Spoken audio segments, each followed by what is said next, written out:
So welcome back. We apologize for the false start. I forgot to hit a button there. 3-1, the count to Melvin Mercedes, facing Joe Iorio, who is 6-1 on the year with a 3.81 earned run average. We'll get you caught up. Mercedes is the Barnstormers' leadoff batter today. Sean Dunston Jr. gets the day off. Mercedes to be followed by Anderson Felice and Kelly Dugan in the top half of the first inning. Dugan is in right, Felice the shortstop. Cordero at third, Clark in center, Shaver at first, Robinson in left, Peroni the catcher, and Lair the DH. Swing and a miss, strike three. Down goes Mercedes, but a 6-pitch at bat to start off the day. And he has some instructions for Anderson Felice stepping in. Felice, the shortstop, batting .264. He has a couple of home runs and 24 runs batted in. That's the problem when you try and get everything set up early. You forget to hit start. But in any event, here is Felice with one out, nobody on. The wine and the offering. That is a foul tip straight back. No balls and one strike. The count on Felice. The defense for Long Island, Davidson Romero is at third. Vladimir Frias at short. Joe DiCarlo at second. Sam Travis over at first. L.J. Mazzilli is in left. The center fielder is Alejandro De Aza. Dustin Woodcock is in right field. And Austin Rye doing the catching. Here comes the 0-1. Swung on and missed by Felice. And very quickly it is 0-2. Iorio has just been a great Atlantic League pitcher. There's nothing spectacular about the guy, but he is 25-6 in his 3 seasons with the Ducks. 6-1 here this year following a 13-2 season a year ago. Now to Felice, a foul ball back, and Anderson will stay in with a count of no balls and 2 strikes.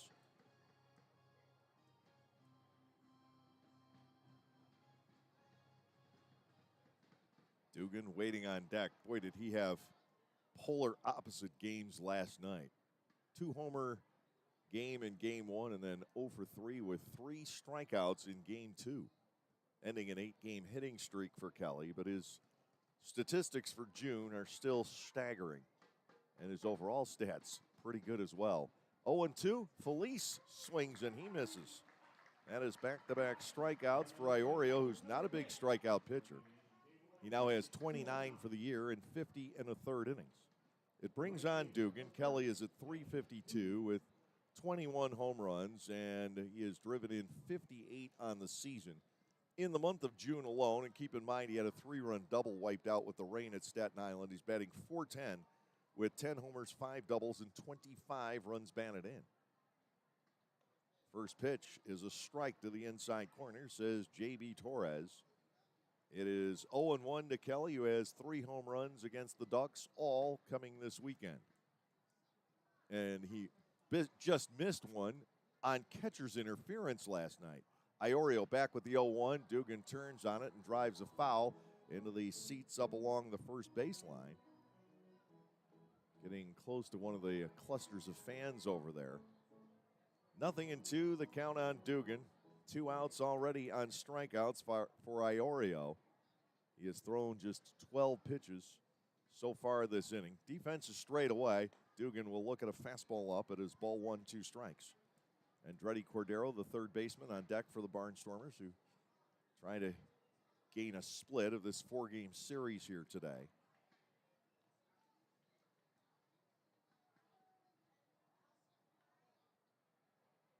One ball, 2 strikes. The motion and the pitch. That's a foul tip, and it's held by Rye. Joe Iorio strikes out the side in the top half of the first inning. Nothing going on for the Barnstormers. And at the end of a half, it is Lancaster 0 and the Long Island Ducks coming up.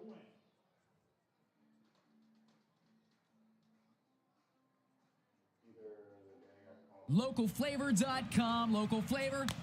Localflavor.com, local flavor.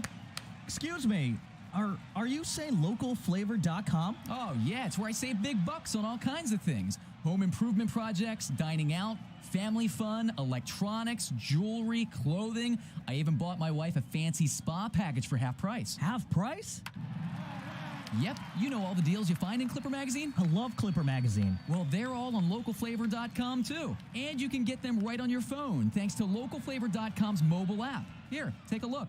Well, this app is amazing. Look at all these restaurants, amusement parks, car washes, fitness centers. This is worth sharing about. Exactly. Localflavor.com online, the Local Flavor mobile app, and Clipper Magazine together. It's like a triple play. Do the cheer again. I'm in. Localflavor.com. Local Flavor.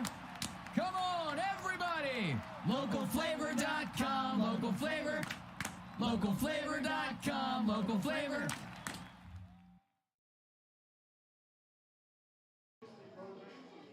Well, Joe Iorio strikes out the side in the top half of the first inning, something he generally will not do. And now Augie Silk taking the mound for the Barnstormers, his 12th start of the season, his 13th appearance overall. 49 innings, he's given up 43 hits. He has walked 35, struck out 41, 2-6 the record, and a 6.24 ERA. He'll be facing a lineup that gets underway with the DH Johnny Turbo, L.J. Mazzilli batting second in left field. Alejandro De Aza is the center fielder batting third. Then Sam Travis will be at first base batting cleanup. Davidson Romero is the third baseman in the number 5 slot. Joe DiCarlo will bat sixth and play second. Vladimir Frias drops to the number 7 slot. He's at shortstop. Dustin Woodcock is in right field batting eighth. Then Austin Rye is the catcher in the number 9 position. Silk, left-hander, 6'4", from Pacific Palisades, California. His second season with the Barnstormers. He has 7 wins over that time, 13 losses against Long Island. He is 0-1 in 5 career starts and 1 career relief appearance. And he has largely pitched reasonably well against Long Island, just hasn't been able to notch that first victory. Facing Turbo leading off, the Barnstormers with Cordero at third, Felice at second, Felice at short, Mercedes at second, Shaver at first.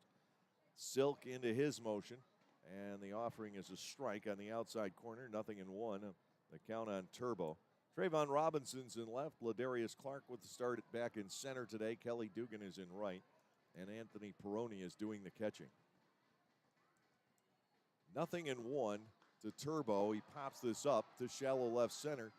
Drifting back is Felice. Anderson will glove it. Turbo retired for the first out. And L.J. Mazzilli, the left fielder, will check in. Mazzilli at 227, but even at that, he just has a knack, and the Ducks as a team do, of getting the key hits at the right moments. Last night in game 1, Mazzilli tied the score with a bases loaded ground single up the middle. Mercedes got a glove on it, but he had nowhere to throw. And then in game 2, Mazzilli picked up a walk, scored the first run for Long Island. He also had a base hit later on. That didn't lead to much of anything. Ball 1 inside and low from Silk. 1-0 the count. Alejandro De Aza, the center fielder, due next. Barnstormers and Ducks on this wonderful Sunday afternoon. Down the road over the next couple of months, the Sunday games here will move to 5:05. Barnstormers staying at 1 o'clock throughout, except for 1 week. There will be a 5 o'clock Sunday start. Ball 3 is now outside to Mazzilli. And Silk, who has walked 35 this year in 49 innings, which is actually cutting down on the walks from last year, drops behind at 3-0. Silk brings it home, gets a strike on the outside corner. Mazzilli took a false step toward first base. The count is 3-1. Wind seems to be blowing out toward left today, but every once in a while it appears to change directions more toward right field. There's a pop fly out to shallow right, and it'll fall between Mercedes and Dugan. Mazzilli aboard with the blue pit. 1 out and a runner on here in the bottom of the first inning. That will bring on De Aza, who hasn't done much at all against the Barnstormers. He is just 1 out of 12, though he's drawn a scattering of walks. Overall, Alejandro at 323 with 4 homers and 26 runs batted in. Well, Barnstormers will set up a double play depth. We didn't see one in either game of the doubleheader last night on either side. The Barnstormers benefited from some double plays. They turned 3 in the Friday night victory, the 11-inning game. De Aza batting left on left against Augie Silk.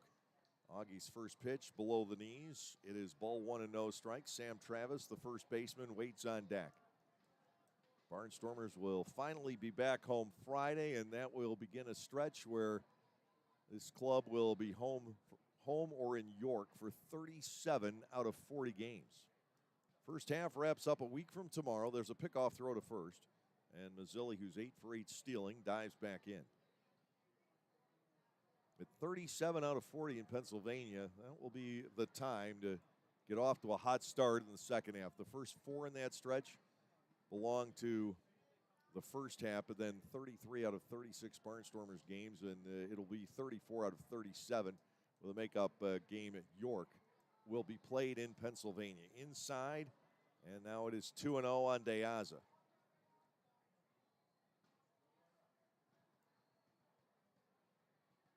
Mazzilli aboard on the blue pit. He got jammed, but just found a spot in between Mercedes and Dugan in shallow right. De Aza ahead in the count. 2-0 pitch, cut on and foul tipped. 2 balls and 1 strike to Alejandro De Aza. He and Rusney Castillo have a couple of very impressive vehicles that they own, and they were parked side by side in the back of the hotel right by where we were boarding the bus this morning.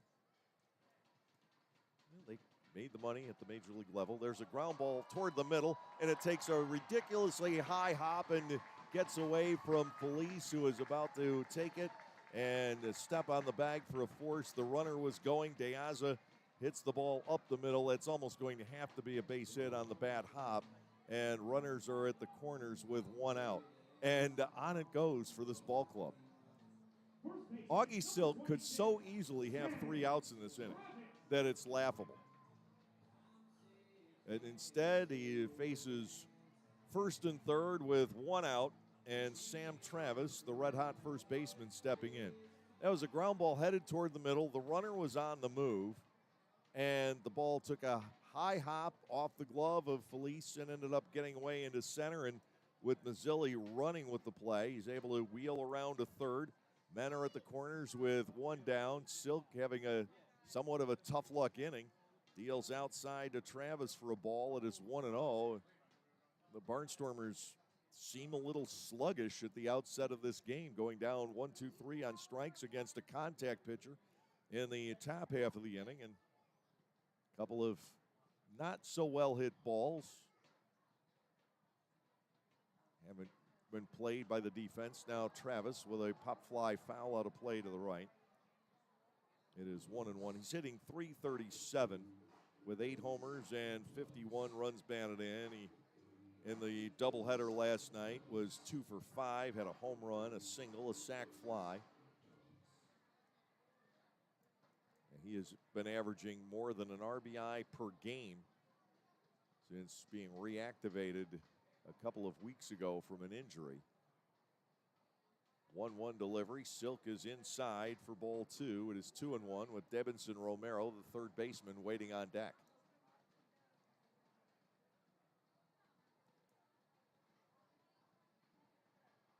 Mazzilli up the line from third. De Aza leads from first base. We'll see if they put anything on. I doubt they are going to take the bat out of Travis's hands here. The 2-1 pitch, foul to the screen.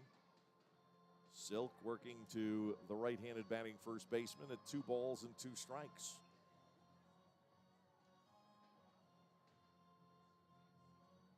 Travis, since being reactivated, it's more 3 weeks ago, in 20 games, has hit .403 with 25 runs batted in. And he doesn't have the extra base hits that Dugan has in that span.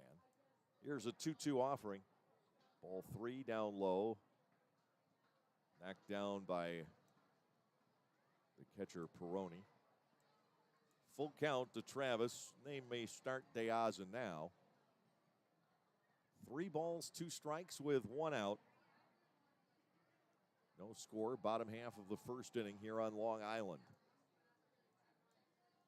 Silk glancing over to first.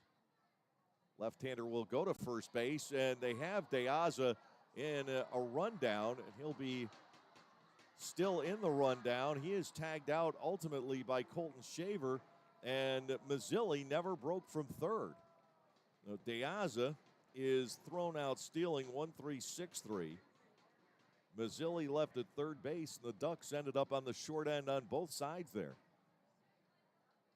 De Aza broke early on what he guessed was going to be a move to the plate by Augie Silk, but Silk had not committed. He threw to first instead, and De Aza found himself in trouble. And Mazzilli, who is typically a great base runner with a sense of timing, never saw the opportunity to head toward the plate. So he's at third with 2 outs, 3-2 the count to Travis, and the pitch is sliced toward right center field. On the run is Dugan. He'll cut in front of Clark to make the catch, and Silk had a couple of tough breaks here in the bottom of the first inning. He's able to get out of it with maybe a good break, and it's no runs, 2 hits with no errors, 1 man left on. We're at the end of an inning here on Long Island. No score between the Barnstormers and the Ducks. Get out of the heat and dive under the sea this summer with Disney's Little Mermaid at Dutch Apple Dinner Theater. Join Ariel on her adventure from the sea through the human world. Based off the 1989 animated film, Disney's Little Mermaid will keep kids young and old entertained. Performances are Tuesday through Sunday with matinee and evening show options available. Each performance also includes a buffet-style meal prior to the show. Call Dutch Apple Dinner Theater at 717-898-1900 or visit us at DutchApple.com to reserve your tickets today. Being over 55 does not mean a ticket, it means 10 with the Silver Stormers Club presented by the Lancaster Barnstormers and Audiology Associates of Lancaster. Anyone 55 and over can enjoy baseball action at every Tuesday home game for only $50 on the season. That is nearly a 70% savings. Members also receive a special Silver Stormers t-shirt to wear proudly at the stadium. For more information or to sign up, go to LancasterBarnstormers.com and look in the season tickets section.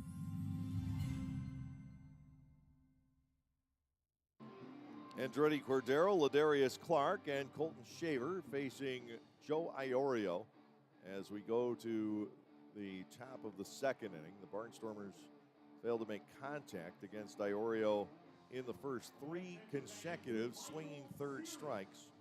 He got through the side on 14 pitches. Augie Silk did not get hit hard in the bottom of the first inning. He had 4 batters, all 4 put the ball in play, a couple of base hits, and then miscalculation on the bases by Long Island, and it might have been on both fronts. Both De Aza and Mazzilli. It turned out to be a busted play, and the Barnstormers were able to use that to get out of the inning. It had not been for the pickoff, that fly ball by Travis would have been good enough to score a run. Here is Cordero hitting .292. He has 8 home runs. He has driven in 45. The pitch is a strike on the inside corner. Iorio just about perfect so far.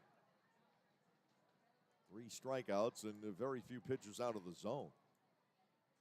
0-1 to Andretti. They play him straight up. The next offering slapped into right field. He has a base hit. Cordero is so much better of a hitter when he's playing defense that it's pretty staggering. He has not done well as the designated hitter. He's only 12 out of 66 as the DH and has not hit a home run as the designated hitter. So when playing in the field, coming into today, he was hitting in the 330s as opposed to the 180s. And he has a base hit to start here. A called strike to Ladarius Clark. It is 0-1. The Barnstormers with a man on. And I should probably go back and track it, what kind of a hitting streak Andretti has when he is playing in the field. Clark goes after the 0-1, pops this up. Sprinting back is the first baseman, Travis. He can't get there, and Clark is alive at no balls and 2 strikes. But as it is. Andretti's hit safely now in 31 out of 37 games. He was hitless in game 1 last night, but yes, he was the DH. He went hitless on June 14th and 15th. He was the DH both times. Runner on to start off the second inning. 2 strikes to Clark. Infield at double play depth, and Ladarius hits a perfect double play ground ball to Felice and to DeCarlo, then on to Travis. 6-4 to 3. 2 quick outs here in the second. Colton Shaver will step in. Iorio needs a double play ground ball. Iorio gets a double play ground ball. 2 very quick outs in the top of the second inning. Bringing on Shaver. Colton at 275 with 9 homers and 37 runs batted in. He and Trace Lair both in the second game last night never had an official at bat. Colton walked 3 times. He was hit once. Lair walked all 3 times. High and inside for a ball, 1-0. I ran into Wally Backman at the hotel after the game last night, and he and I were joking about how his ball club got away with 9 walks and 4 errors and still won game 2. That game was just a mess. The pitch to Shaver is up, ball 2. It's 2-0. Shaver, in 4 trips in that second game last night, might have seen 3 strikes. And now he is ahead of Iorio, 2 balls and nothing. Here's the offering, and Colton drives a foul to the right and out of play. We go to 2-1. Scoreless ball game, top of the second inning. The Barnstormers making very little headway against Iorio here. The trip home following this game will take somewhere between 3.5 and 5.5 hours, depending on the traffic. Here's a 2-1 to Shaver. Ball 3 is upstairs, 3-1. And more likely toward the latter. Once we get clear of New York City and into New Jersey, it's about 2 hours and 15 minutes from there. It's just a question of how long it takes to get to that point. High pop fly out to right field. Circling around behind it is Woodcock now coming in. He will make the catch. Shaver retired after getting ahead in the count. 3 balls and a strike. No runs, 1 hit, no errors, and nobody left. We're done with an inning and a half today, and there is still no score here on Long Island.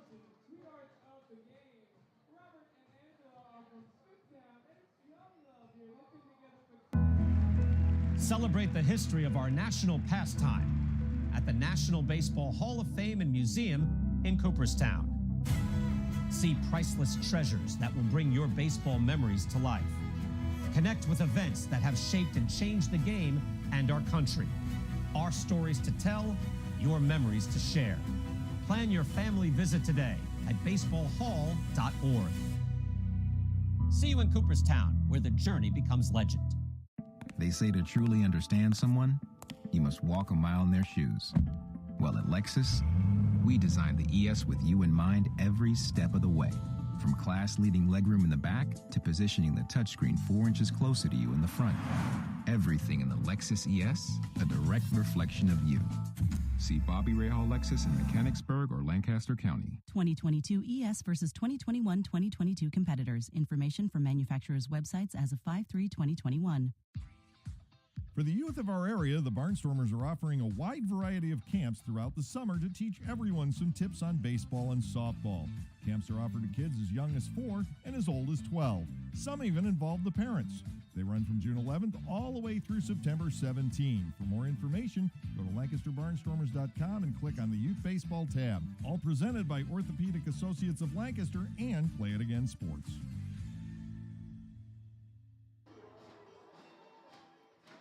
Augie Silk takes us into the bottom of the second inning. Debinson Romero, Joe DeCarlo, and Vladimir Frias, the slated hitters. 0-0 ball game. And one of the latter warm-up pitches for Silk goes all the way to the screen. It's never a good sign when that happens. Lou Ford out coaching third base. We haven't seen him play at all in this series. He is on the active roster. One of 3 available off the bench, joining Rusney Castillo and Jake Zorello today. Barnstormers have just Sean Dunston Jr. available off the bench.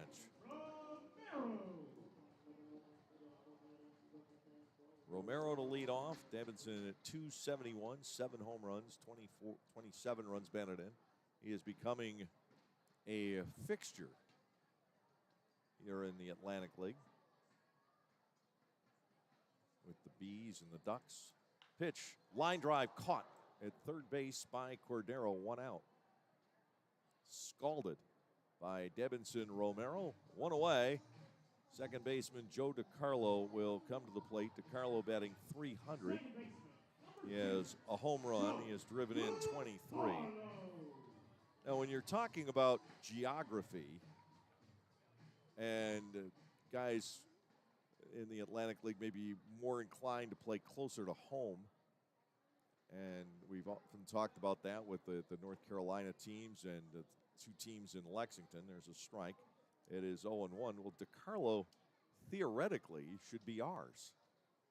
He grew up in Newark, Delaware, and now lives in Glens Mills, Pennsylvania. Ball is low, 1-1, and I'm not terribly familiar with Glens Mills, but I'm trusting it's in the eastern part of the state. Then he chose to come to Long Island. 1 ball, 1 strike. Fastball high and wide. He says the Barnstormers already have a catcher from, if you will, our territory in Anthony Peroni. 2 balls and 1 strike. South Jersey, Delaware, and Southeast PA. It's about all that belongs to Lancaster as far as us being the closest Atlantic League team. Northeast Maryland, and I suppose the eastern shore of Maryland, at least part of it. 2 balls and 2 strikes. But you get around Baltimore, and it's closer to York, and you get south of Baltimore, it's closer to southern Maryland. Southern Maryland doesn't have a lot, but it does have the D.C. area, Virginia. And they do mine a lot of players out of there. 2 balls, 2 strikes to DiCarlo. Silk ready to go. The pitch is knocked foul past first base. Shaver would not have had much of a chance at that. It had been fair. He had tremendous English on it, though. And kicked foul before it got to the bag. We'll stay at 2 balls and 2 strikes. 1 out, nobody on. Bottom of the second in a scoreless battle this afternoon. Silk ready to go into his wind, and he is badly outside. DiCarlo has worked the count full at 3-2. First out of the inning came on the first pitch to Davidson Romero. He smoked it right to third. 3-2 here on DiCarlo. Silk getting the signals from Peroni. Augie to the plate. He got him, a swing and a miss. DiCarlo is gone on strikes. That's the 42nd strikeout for Silk this season, and he can pick them up. He struck out 6 in 6 innings against the Blue Crabs a week ago today. Nobody questions that Silk has the stuff to compete at this level or higher.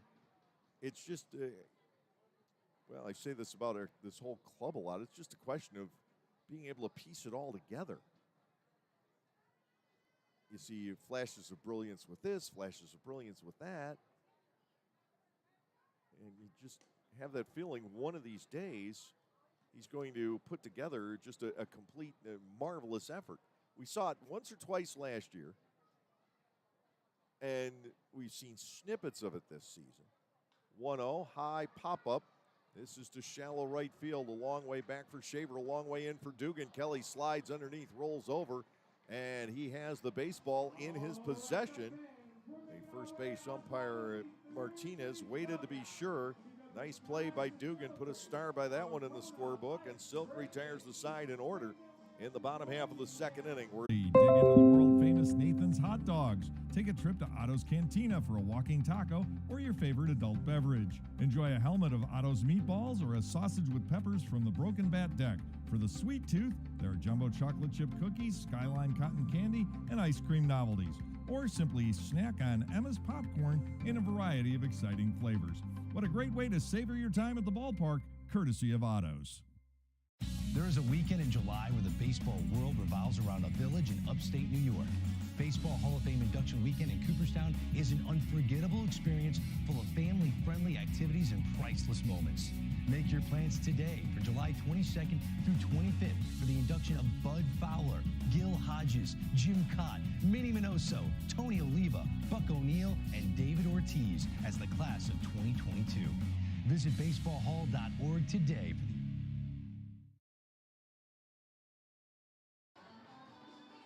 Still scoreless as we hit the third inning here this afternoon. Joe Iorio has faced the minimum of 6 batters in his 2 innings of work. Augie Silk, 1 over the minimum. 2 hits for the Ducks, 1 for the Barnstormers. Trayvon Robinson, Anthony Peroni, and Trace Lair scheduled to step in here against Iorio in the third. We'll get an idea of how hard Joe Iorio is throwing here today. We can also check out Augie Silk at the same time. Now, Silk's fastball is generally 90 to 92.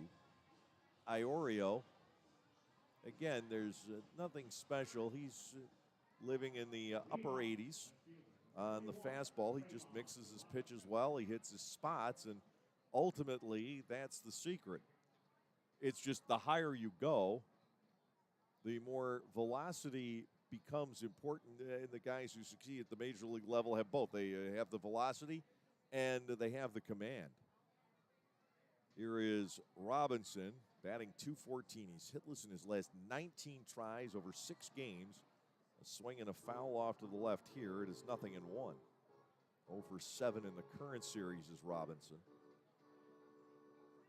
And it is the belief that it's command you can teach, velocity is natural, and that's why major league teams scout the hard throwers and they think they can teach the rest. And that's kind of the way baseball has drifted over time. But what it also does is create that atmosphere where it doesn't matter so much the young pitchers coming up if they throw strikes or not. It's all about the velo, and hence you have these guys who walk and strike out a lot. He couldn't hold on the swing, and Robinson trails 1-2. Leadoff batter here in the Barnstormers half of the third inning is Trayvon Robinson.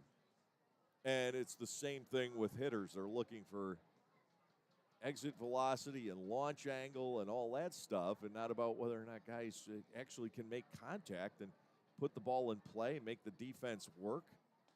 Swing and a miss. Robinson looked behind that. 4th strikeout for Iorio. 1 down here in the third. Peroni will step in, batting .173. Anthony had been soaring until the doubleheader last night, and Peroni went 0 for 5. He did walk a couple of times in last night's twin bill. He had a big night, including the tie-breaking triple in the 11th inning back on Friday. He had 3 hits in that game. First 3-hit game for him this year. Upstairs a ball, and it is 1-0 from the right-hander. Trace Lair, the DH, waiting on deck for the Barnstormers. No score. 3rd inning of baseball today. 3:25 down the lines here at Fairfield Properties Ballpark with a 400-foot measurement to straightaway center. That's been cleared by Dugan in this series. Smashed to second. Handled on 1 hop by DiCarlo. Peroni will be retired. 2 gone here in the third, and Trace Lair is left in charge of getting something going for the Barnstormers. Lair hitless in 3 tries in game 1 last night, and then drew 3 walks in game 2. The Ducks getting away with 9 walks and 4 errors in that second game last night. The Barnstormers could not get the clutch hit that they needed in that second game, and they still were leading going into the bottom of the 6th, and Trace Lair gets nicked it looked like on that first pitch, but I guess not. I thought that was the early indication from Torres. It's ball 1-0 to Trace. I didn't see the contact. 1 ball and no strikes to Lair. Here's the wind and the pitch. Lair nails a foul in the opposite direction. 1 ball, 1 strike. Lair overall has still been hitting pretty well in the past dozen games or so. His average climbing from 165 to where it is presently, 221, although it was a few points higher going into last night. He nearly gets hit again. 2 balls and a strike to Lair. Loehr. Melvin Mercedes, the second baseman, waiting on deck. No score, 3rd inning. Iorio has given up 1 base hit. He has struck out 4. And it's now ball 3 on the DH Trace Lair. A role he has not filled terribly often this year. But he hit his lone home run as the designated hitter. He's 1 for 2 coming into today. Fouled away. And the count fills. 3 balls and 2 strikes.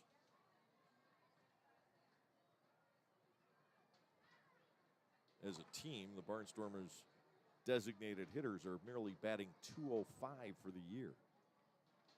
3-2. Defense against Trace straight away. Iorio comes back. The full count pitch is popped up behind home plate. Austin Rye wheels around and quickly realizes he does not have a chance. It'll stay 3-2. Just saw that ball bounce back down. Got into the crowd in front of my booth here. 3 balls, 2 strikes. The count to Lair. Full count pitch coming for the second time. Here is the wind and the 3-2, and Lair will get the walk. Iorio giving up his 20th free pass of the year in better than 52 innings. The Barnstormers flip the lineup and get back to Melvin Mercedes, a strikeout victim on a full count pitch back in the first. Well, the defense will stay about where it was against Lair. It doesn't look like anybody's moved except for Travis to hold the runner at the bag. Lair's 3 for 3 stealing, and they've been recent. He's decided to enjoy the running game. Now a pitch inside and a good stop by Rye. That could have easily gotten away. It's ball 1 on Melvin. In case you're hearing sounds in the background, they did give away thunder sticks today. And that's what you're hearing down in front of the booth.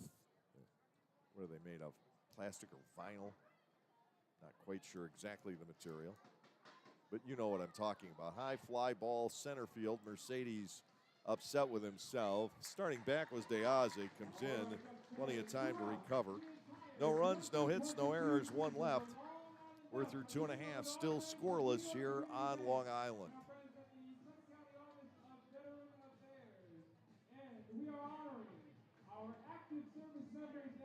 There is a weekend in July where the baseball world revolves around a village in upstate New York. Baseball Hall of Fame induction weekend in Cooperstown is an unforgettable experience full of family-friendly activities and priceless moments. Make your plans today for July 22nd through 25th for the induction of Bud Fowler, Gil Hodges, Jim Cott, Minnie Minoso, Tony Oliva, Buck O'Neill, and David Ortiz as the class of 2022. Visit baseballhall.org today for the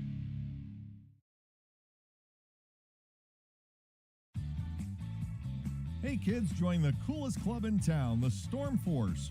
The Storm Force is presented by the Lancaster Barnstormers and Commonwealth Charter Academy. For only $25, kids under 12 get an entire summer of Barnstormers fun with 12 game tickets, a t-shirt and bag, the chance to go first when kids run the bases, exclusive activities, and coupons from Dutch Wonderland, Chocolate World, and more. Don't miss out on all the fun. Go to LancasterBarnstormers.com and sign up.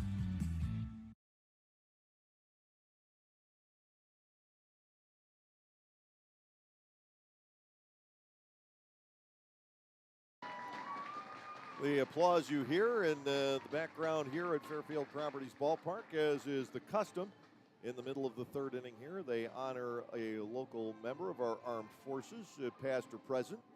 And they have done that as Augie Silk has been tuning up for the lower half of the third inning. Dustin Woodcock, Austin Rye, and Johnny Turbo, the scheduled Long Island batters in the home third. Neither side has broken through so far. The Ducks have had a runner to third base, and they kind of squandered the opportunity to score in the bottom half of the first inning. With men at first and third, one out, Alejandro De Aza left too soon, guessing wrong on the first move of Silk, and Augie was able to get him in a rundown. Mazzilli never broke for home. The ensuing batter, Sam Travis, flied out to right center field. That would have been a sacrifice fly. And De Aza not broken for second. And then Silk retired the side in order last inning with some help from the guys with the gloves on behind him. Cordero snatching a line drive by Romero, and Kelly Dugan made a nice running diving catch against Vladimir Frias. Here is Woodcock, the right fielder. You want to talk about polar games? We talked about it with Dugan last night. First game, 2 homers and 3 runs batted in. Second game, he struck out 3 times. Woodcock had a very similar night. Double homer, single in game 1. Ground ball on the right side. Mercedes gets to it in the hole, snaps the throw off, and he has Woodcock there as 1 down in the bottom half of the third inning. And then Woodcock struck out 3 times in a row in the second game. 1 out here. Rye, the catcher, will step in. While the bats have struggled for the Barnstormers there this afternoon, the glove work has been very solid. 1 out, Rye steps in. He hit a home run last night. Overall, he's batting .230 with 3 homers. He was hitting over .300 with Southern Maryland.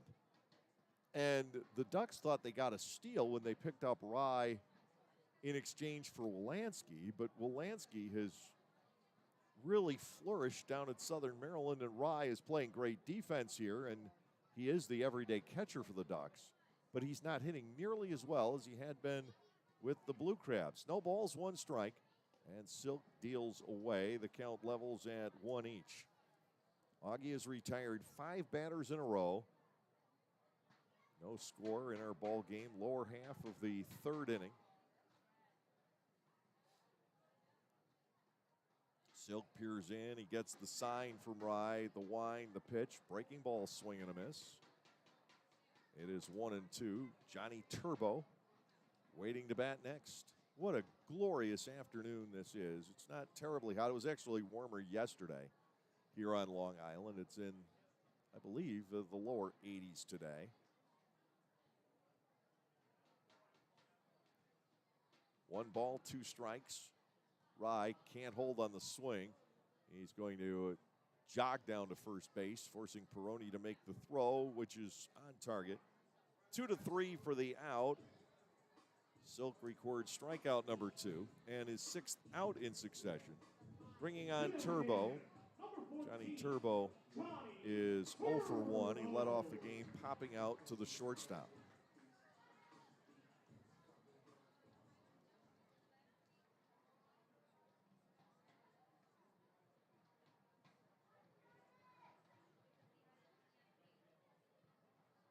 Silk looking to Peroni for guidance, delivers his breaking ball is errant, ball 1.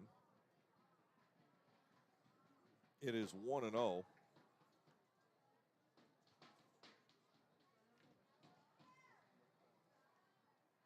Next one is dealt and looped foul up toward the skybox level here at Fairfield Properties Ballpark. 1 ball and 1 strike.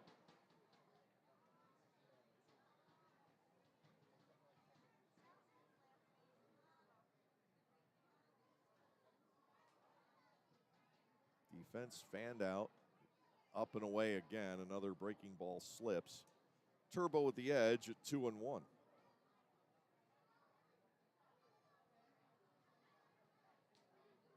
Looking at Barnstormers pitchers and what happens to them with runners in scoring position, Silk has not been all that bad. And you'd think he would be with the way he tends to give up things in strings and then have the very good innings otherwise. Turbo swings and misses. It's 2-2. there really isn't any one Barnstormer who's bad at the runners in scoring position category on the hill. Swing and a miss. The tag applied by Peroni. Silk has it working here. He has struck out 3 of the last 5 batters. He has set down 7 in a row. And we'll go to the 4th inning. The Barnstormers and the Long Island Ducks involved in the scoreless tie. Are you sick and tired of washers that don't use enough water or take 2 hours to clean and don't last more than a few years? Well, come into Gockenauer's in East Petersburg now and let us show you the Speed Queen commercial grade laundry. Built the old-fashioned way with warranties up to 7 full years. Gockenauer's will deliver and install your new Speed Queen, and we know you'll be fully satisfied with your purchase. Gockenauer's in East Petersburg, your hometown dealer for 73 years.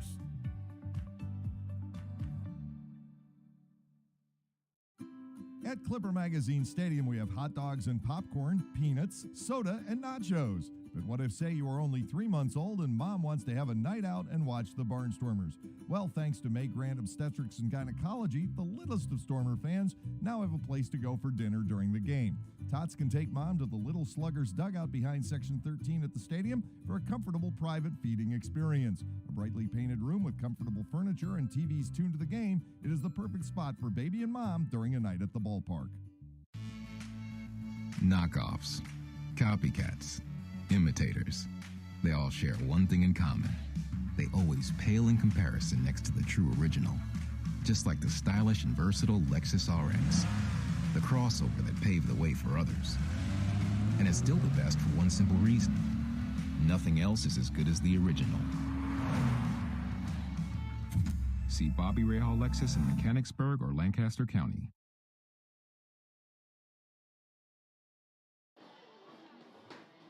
No runs, 2 hits, no errors, and 1 left for the Long Island Ducks. No runs, 1 hit, no errors, and 1 left for the Barnstormers.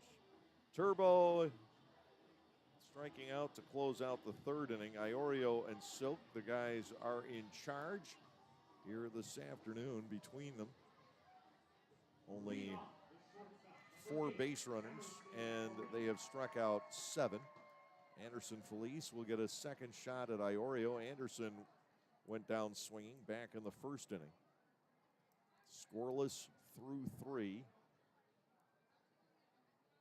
We'll see which starter gives in first. To Felice, the first pitch across for a strike. It is 0-1.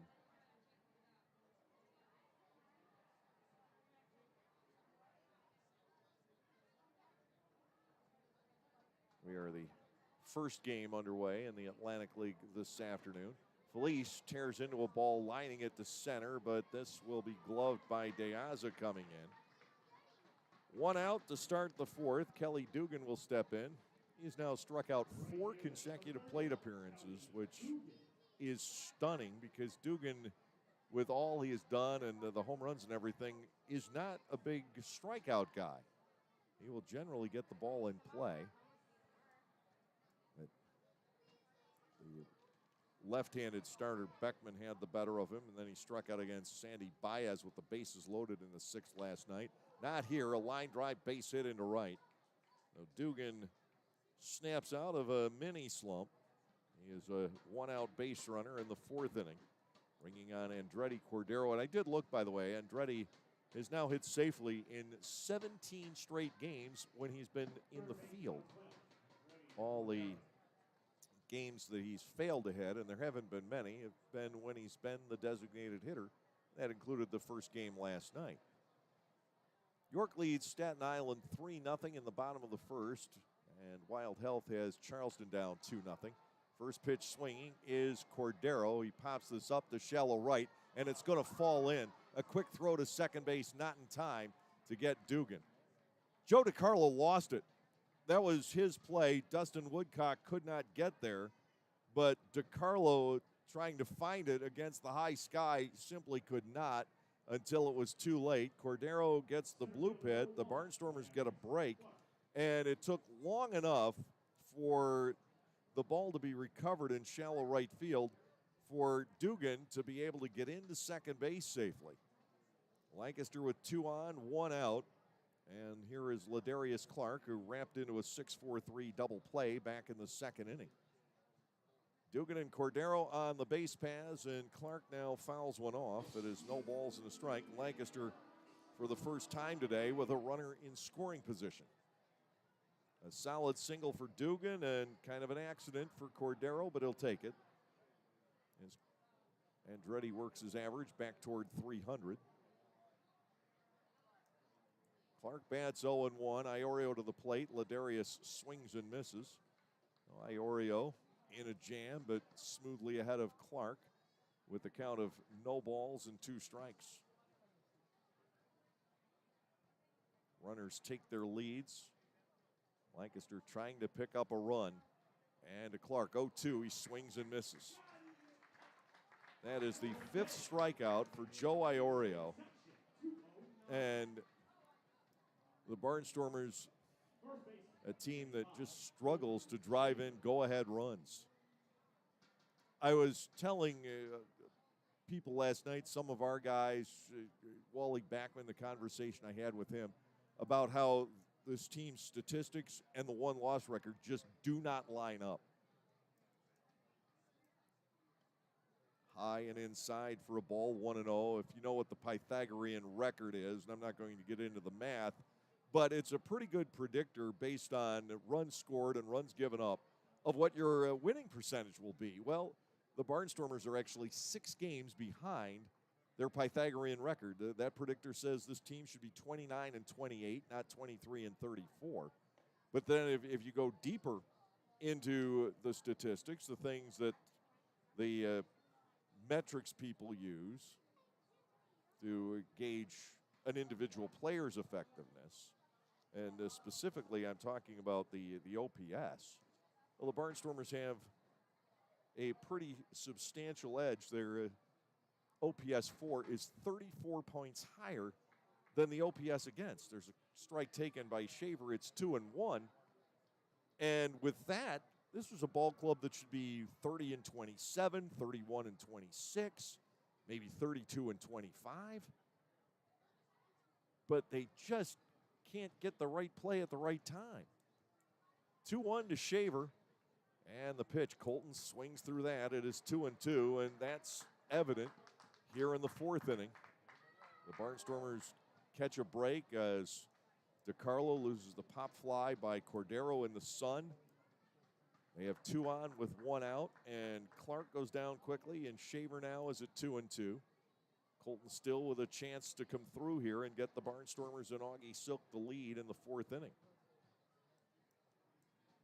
The pitch fouled to the right and out of play. Still 2-2. Gastonia and Southern Maryland are scoreless in the top half of the 2nd inning.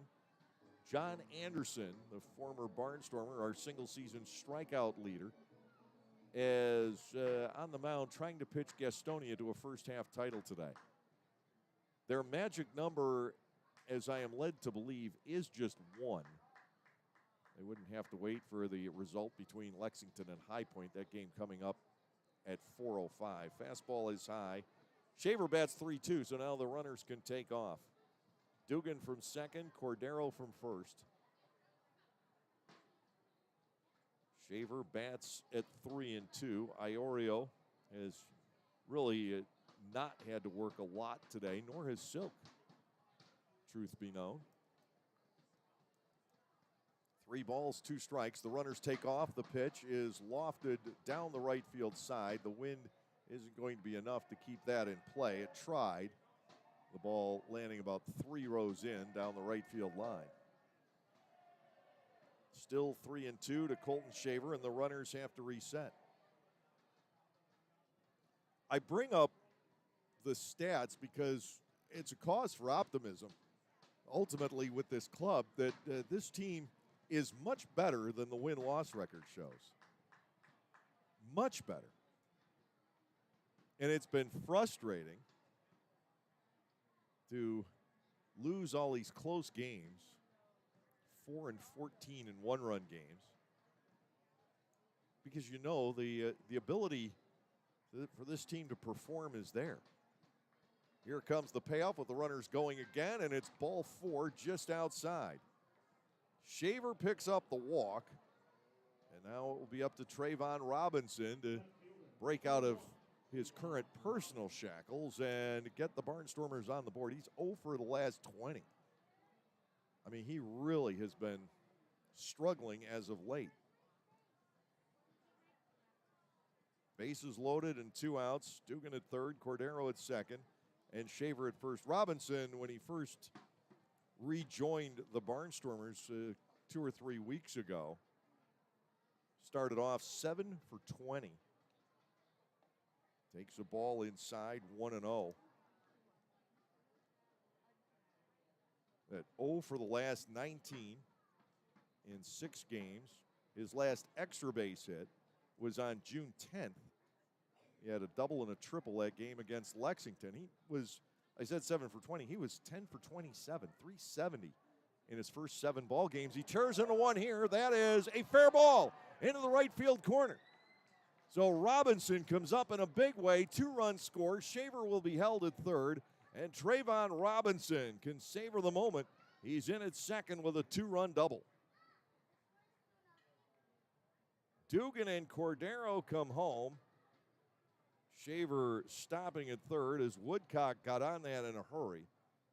But Robinson puts the Barnstormers on top, and that's got to be a great feeling for him. He had been in some kind of a drought.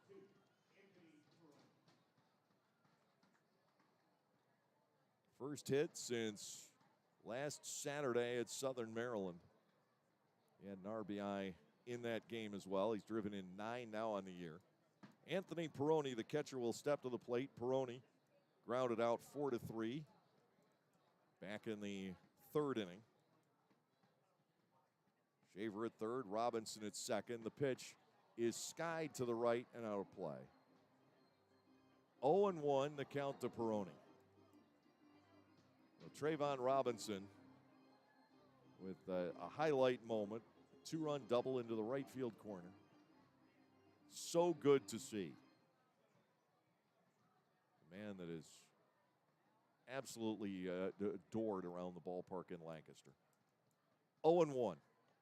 Outside to Peroni. Ball 1, strike 1. And you know the great thing about Trayvon, he's gone through this drought, and you can't be a professional baseball player and have an 0 for 19 not bother you, but he's the same person.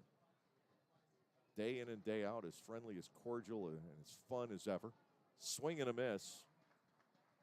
Peroni batting at 1 and 2, and judging by his reaction, he wanted that pitch again because he thinks he missed his opportunity. Still 2 in scoring position for the Lancaster Barnstormers. Up 2-0 for Augie Silk here in the top of the 4th. Peroni trying to grow that lead, but he trails in the count 1-2 to Iorio. Ball 2 is past the outside corner. 2 balls and 2 strikes. Very well played by the Barnstormers this afternoon. I mentioned they looked slightly sluggish at the start. But since that first inning, they have played some pretty crisp baseball. 2-2 pitch. Ball 3 is outside Anthony. 3-2. Taking advantage of the opportunity afforded them when DiCarlo lost the pop-up by Cordero in the sun. Play dropping in short right. It took Robinson to come through. Peroni bats 3-2, looking for a base hit to pick up a couple more. He'll foul it off. And we remain at 3 balls and 2 strikes.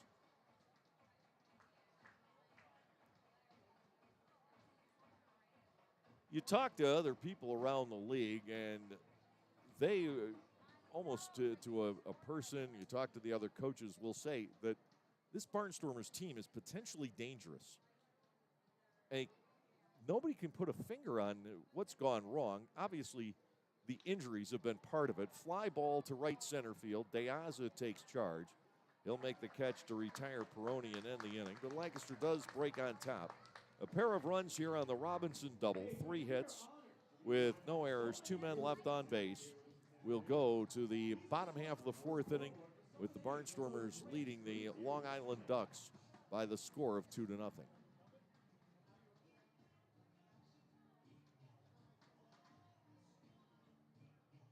Localflavor.com, local flavor. Localflavor.com, local flavor. Excuse me, are you saying localflavor.com? Oh, yeah, it's where I save big bucks on all kinds of things. Home improvement projects, dining out, family fun, electronics, jewelry, clothing. I even bought my wife a fancy spa package for half price. Half price? Yep, you know all the deals you find in Clipper Magazine. I love Clipper Magazine. Well, they're all on localflavor.com too. And you can get them right on your phone thanks to localflavor.com's mobile app. Here, take a look.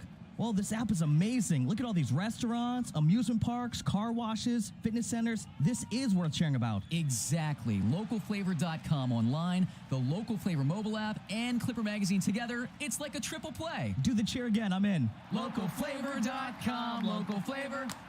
Come on, everybody! Localflavor.com, local flavor. Localflavor.com, local flavor.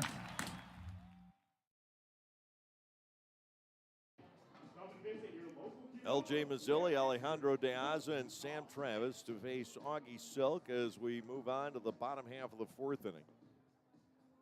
We talked about the run differentials, with the Barnstormers 11 games under 500 being +2. Well, York is now +35. The Revs are primed for a second half run, as Mark Mason always does. His hitters just catch fire about a month into the season. We're used to the pattern. York starts off slow. Occasionally they'll pick up a big gun or two in the middle of the order, somebody who fits in nicely, like, say, Encarnacion last year. But outside of that, it's just guys getting warmed up, getting their reps in, and getting hot, and then he will tweak the pitching staff, which is always a sore spot with the Revs early on. And Mason, he made a lot of moves when we were there this week. And York now at 26-30. But when it comes to run differential, the Barnstormers are the sixth best team in the league. And when it comes to the deeper stats, they're better than that. They're fourth or fifth. The record just stands out as being an anomaly, but of course, that's ultimately what matters. If you're a fan of the team, what matters is wins and losses, and it just doesn't line up at all. Here's L.J. Mazzilli. He blooped a base hit into right field, his first time up. Augie Silk missing badly high and outside for ball one. So Silk has pitched 3 scoreless innings now. He's done this often this season. His club has just staked him to a 2-0 lead. What happens in the bottom of the fourth inning? That's the question. His breaking ball back to the outside corner, 1-1 on Mazzilli. As Silk has gotten through the first 3 innings with fairly little effort. He's retired 7 in a row, 1-1, and he hits Mazzilli with it. Breaking ball off the inside corner. Mazzilli had no chance to get out of the way. If he had backed out, I think the pitch would have chased him. Like a yellow jacket in August. It's man on with nobody out, and Alejandro De Aza stepping in. Center fielder, number 33, Alejandro De Aza. Silk making that mistake with what was just his 41st pitch of the day. Runner on, nobody out. De Aza steps in. Alejandro with a bad hop single off the glove of Anderson Felice, his first time up. Mazzilli takes the lead, Silk to the plate, and he is high at his ball one, 1-0. But this is a pattern with which we are awfully familiar as well. Pitchers who are cruising right along, and then all of a sudden it's a hit batter or a 4-pitch walk to start an inning. Throw goes to first. Back in is Mazzilli. He's a clean 8 for 8 stealing. The Barnstormers leading 2-0 here in the bottom half of the fourth inning, but the Ducks have something started. Just after the Barnstormers grab the lead in the top of the inning. Robinson, the 2-run double. 1 ball, no strikes on De Aza. Silk comes back and pulls the ball across his body, badly low and outside. It's 2-0.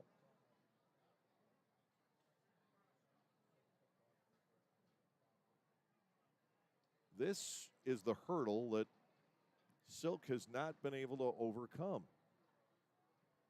2 balls and nothing. De Aza will swing and miss.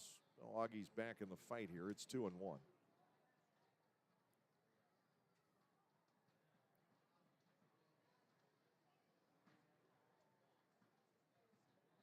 We'll see if Mazzilli is on the move again, as he was on the De Aza ground ball the first time. 2-1. Silk will deliver. It's in on the hands and beaten foul toward the first base coach's box, where it is stepped on. 2 balls and 2 strikes. Jake Zarello is currently the first base coach for the Ducks, with Lou Ford over at third. Ford will turn 46 in about a month and a half. Well, that one was fouled off the foot of De Aza, and Tommy Craig, the Long Island trainer, out to check in on the prize center fielder. 2-2 from Silk to De Aza. Alejandro says he's well enough to get back in the box. Not sure he's saying that he's perfectly fine, but he's well enough to get back in the box. Gastonia now leads Southern Maryland 3-0 in the bottom of the second inning, so they may be celebrating today. Got a full slate of Sunday afternoon matinee baseball around the major leagues, including one game that's already in the 9th inning. Runner goes, and they have now Mazzilli trapped in a run down, but they throw, gets away, and he escapes. It's the second time today that Silk has caught a man leaving too early, but the Barnstormers did not play that one well.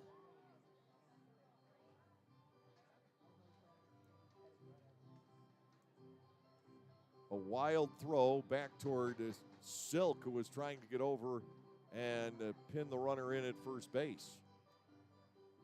So in theory, an error could be charged there. We haven't seen one posted as of yet.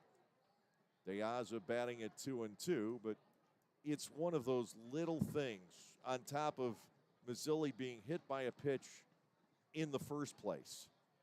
And those things have just accumulated as the Barnstormers have gone along.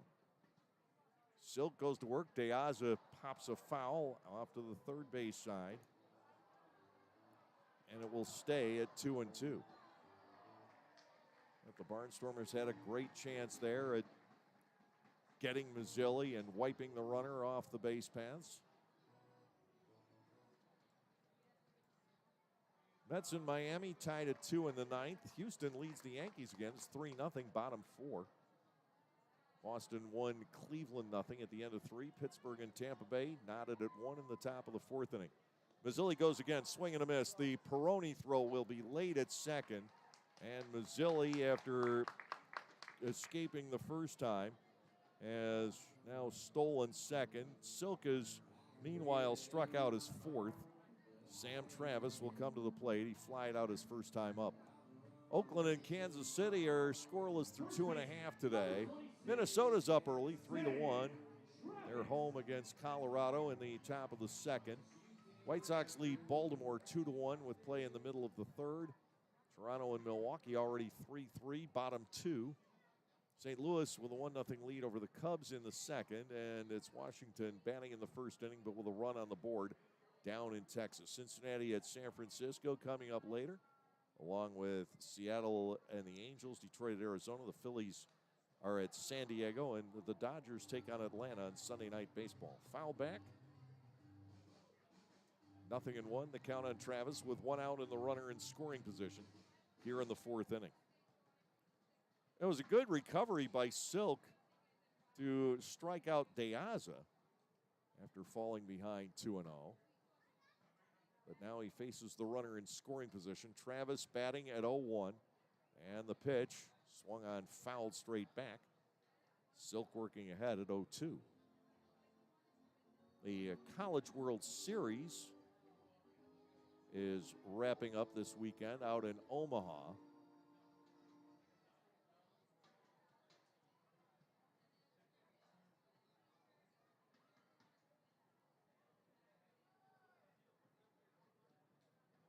The finals between Oklahoma and Ole Miss.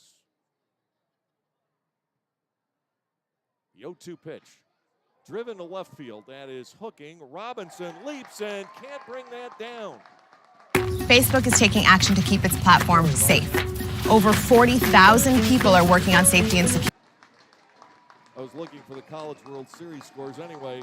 RBI double for Sam Travis, and it's 2-1. And got the pop-up ad. An RBI double for Travis. Robinson appeared to have that one in his sights, but it sailed on him. Mazzilli has scored, and now the tying run is at second base with one out, and Debinson Romero will step in. No, the Barnstormers lost Mazzilli on the bases, and it costs them. They had him trapped in the rundown, and they misfired on it. Mazzilli able to pull a Houdini, and then get to second on the steal. The line drive just clears Robinson out in left. And here is Romero. The pitch is in the dirt. Peroni got enough of it with the ball kicking up the third baseline. Seriously, all I was looking for was the score of the College World Series game. And unfortunately, you get the pop-up advertising.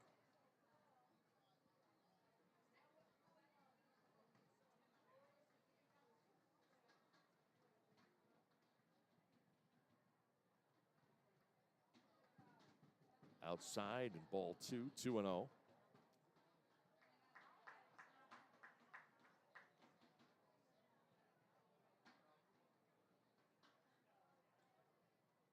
First base is open here. Joe DiCarlo, the second baseman, waits on deck.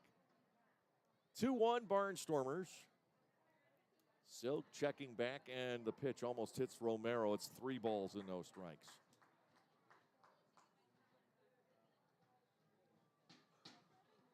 Ole Miss won game 1 of the best-of-3 series. Will win today, and Ole Miss will be the national champs. Pretty much dominated by the SEC this year. Ball 4 is outside. Romero walks. And now there's real trouble in the bottom of the 4th inning. DiCarlo will step in. He struck out back in the 2nd inning. Mark Johnson is going to head out and visit with Augie Silk. 2 are on with 1 away. The Barnstormers just jumped into the lead with the 2-run double by Robinson in the top of the 4th inning. And now Long Island has a run back and men at first and second with 1 out. It is an unfortunate pattern that we're becoming way too accustomed to it.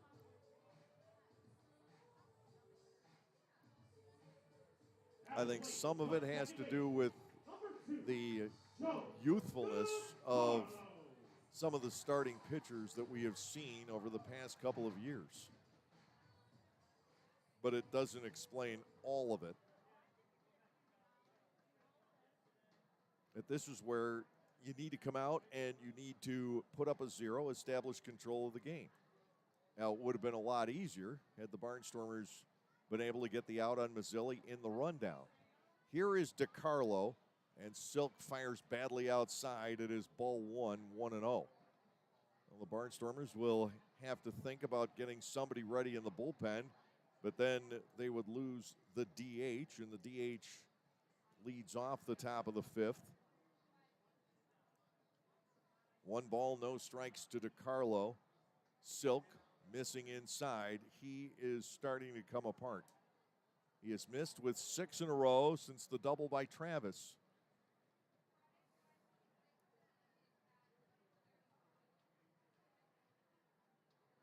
Barnstormers leading by a run. A double play would get rid of this inning and protect the lead. 2-0, high and outside, ball 3. But this is the issue with Silk.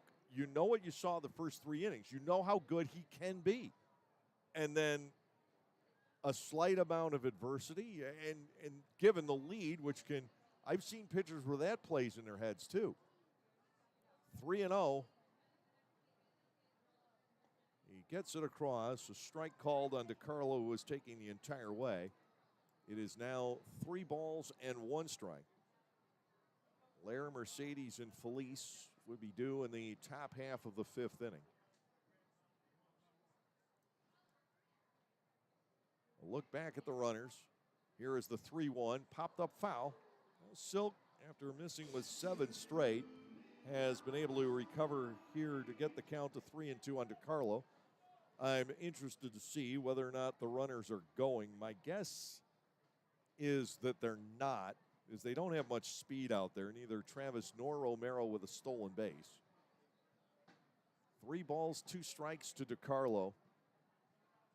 Silk working out of the set, the runners hold, and ball 4 goes to the backstop. The bases are now loaded. Vladimir Frias will step in, and he once again has a chance to put his ball club into the lead. Flied out was robbed by Dugan out in shallow right field back in the 2nd inning. But now the bases are loaded. 4 of 5 batters have reached base for Long Island here in the 4th inning.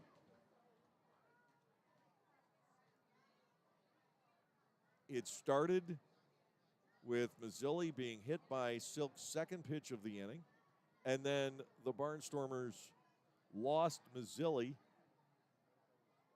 in a rundown.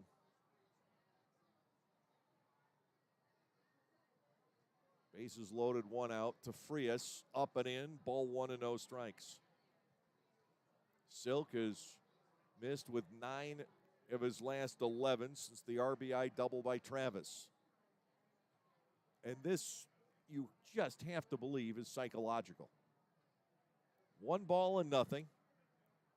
Here's the pitch, and Frias screams it out the left, coming on Robinson. He'll make the catch. Throw toward the plate will be cut off. A sacrifice fly for Frias ties the game at 2 as Travis comes home. Runners will remain at 1st and 2nd for Dustin Woodcock. It's also worth pointing out that if you give an out on Mazzilli, well, the Barnstormers should have had the play. They should have had him tagged out in the rundown. Then that's the 3rd out of the inning. Long Island doesn't score. But the runs are earned on Silk. No error was charged on the misfire back to first base.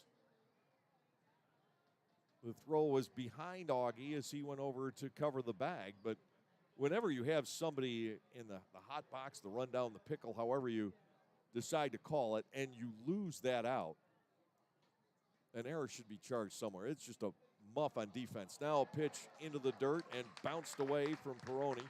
It'll be a wild pitch as Romero goes to 3rd and DeCarlo goes to 2nd.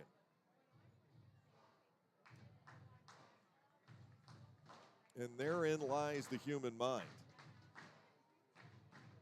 Left on left matchup, it's the one you would prefer if you're Silk and the Barnstormers.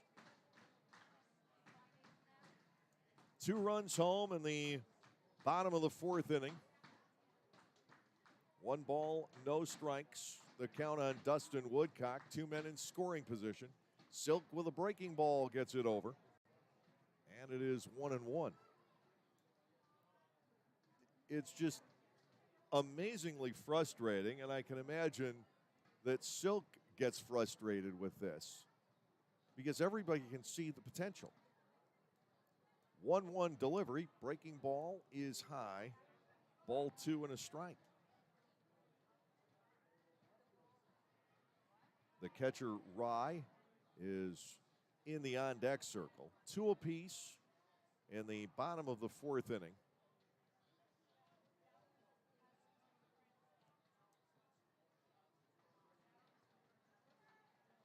Augie Silk into his motion. 2-1 pitch, high and inside, ball 3, and a 3-1 count.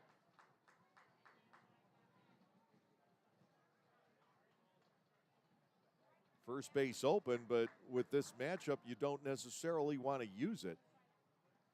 And we'll see how long the string is for Augie here today. 3-1. Woodcock will swing and miss, so Silk back to a fighting chance here with a full count. 3 balls, 2 strikes to Woodcock. 1 strikeout in the inning. That was of De Aza. Silk has fanned 4 on the afternoon. He's now given up 3 hits, 2 walks. He's hit a batter.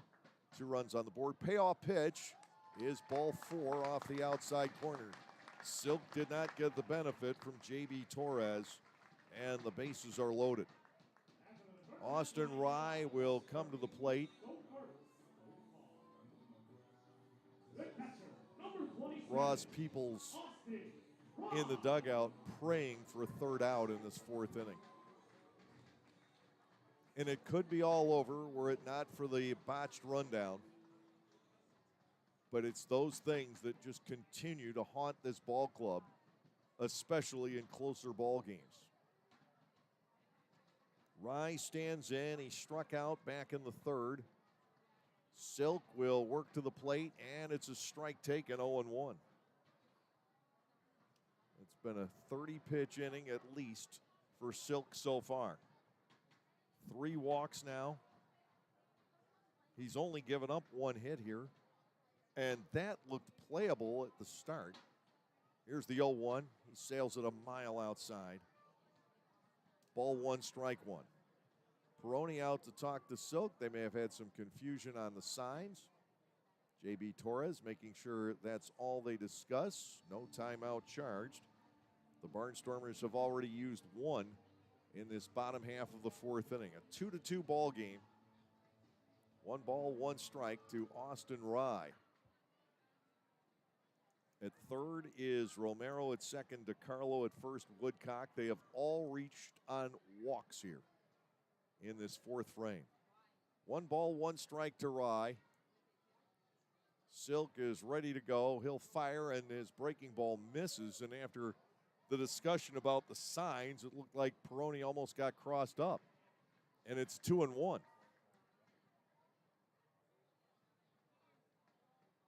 Defense straight away. This is the kind of inning, though, that can make it tougher to make the plays. You can lose focus out there. 2-1, strike 2 at the knees. So there is a chance for Silk to get out of this inning, still in a tie ball game. 2 balls, 2 strikes to Rye. Only 2 balls put in play this entire half. The double by Travis, the sacrifice fly by Frias. Silk getting the sign. Here is the 2-2. Rye with a chopper left side. That'll be pinched off by Cordero. He'll get the force at second. And the Barnstormers are able to get out of the jam with just the 2 runs on the board. You can mop your brow for the moment. It is 2 runs on 1 hit in the inning with no errors and 3 runners left on base. We're done with 4, and the Barnstormers and the Long Island Ducks find themselves once again in a tie, but now it is 2-2.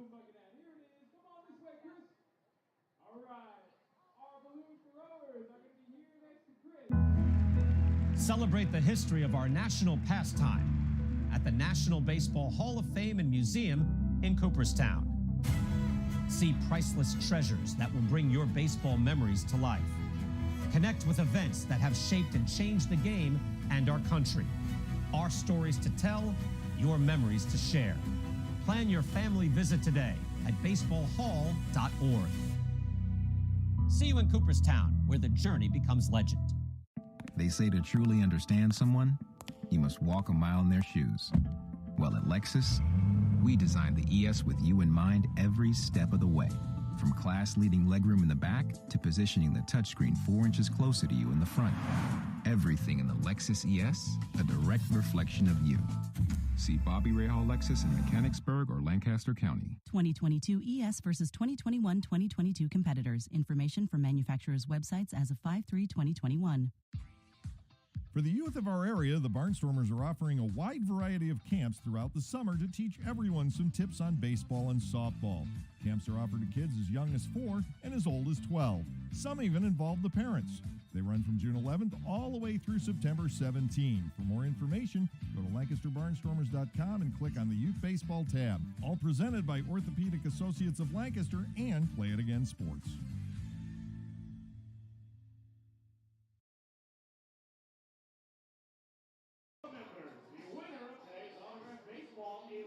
Well, the Barnstormers have been able to stay in a tie, 2-2. We go to the top of the fifth inning. Trace Lair, Melvin Mercedes, and Anderson Felice will step in the box against Joe Iorio here in this fifth inning. Lair to lead it off. He picked up a base on balls his first time up, and that is his fourth in a row in this series. Iorio to the plate, and Trace will see ball one. Colton Shaver is 0 for 1 with a walk. We are cruising right along here today until we hit that fourth inning. Long top and bottom. To Lair, 1-0, ball 2 off the outside corner. The Barnstormers with 3 hits and a walk to score the 2 runs, and 1 hit and 3 walks, along with a hit batsman for Long Island in the bottom portion. 2 balls and no strikes to Lair. Here's the pitch. Strike taken. He may have forgotten how to swing by now. He hasn't seen much in the zone at all for these past couple of games.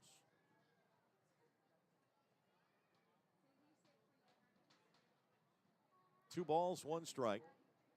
Defense sets straight up.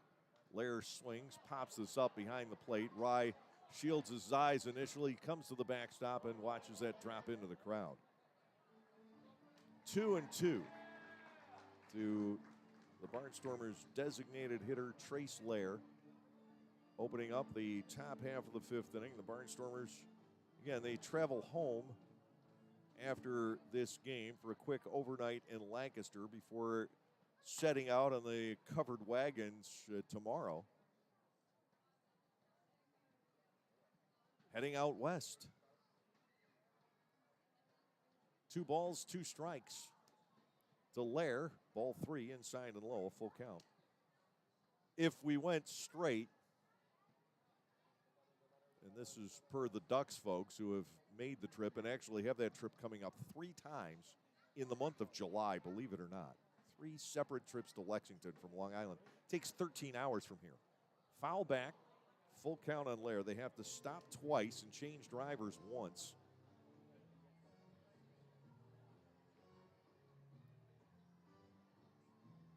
Still 3 balls, 2 strikes on Lair, trying to get the Barnstormers going again here in the fifth inning. The Barnstormers throttled by Iorio for the first 3, broke free last inning.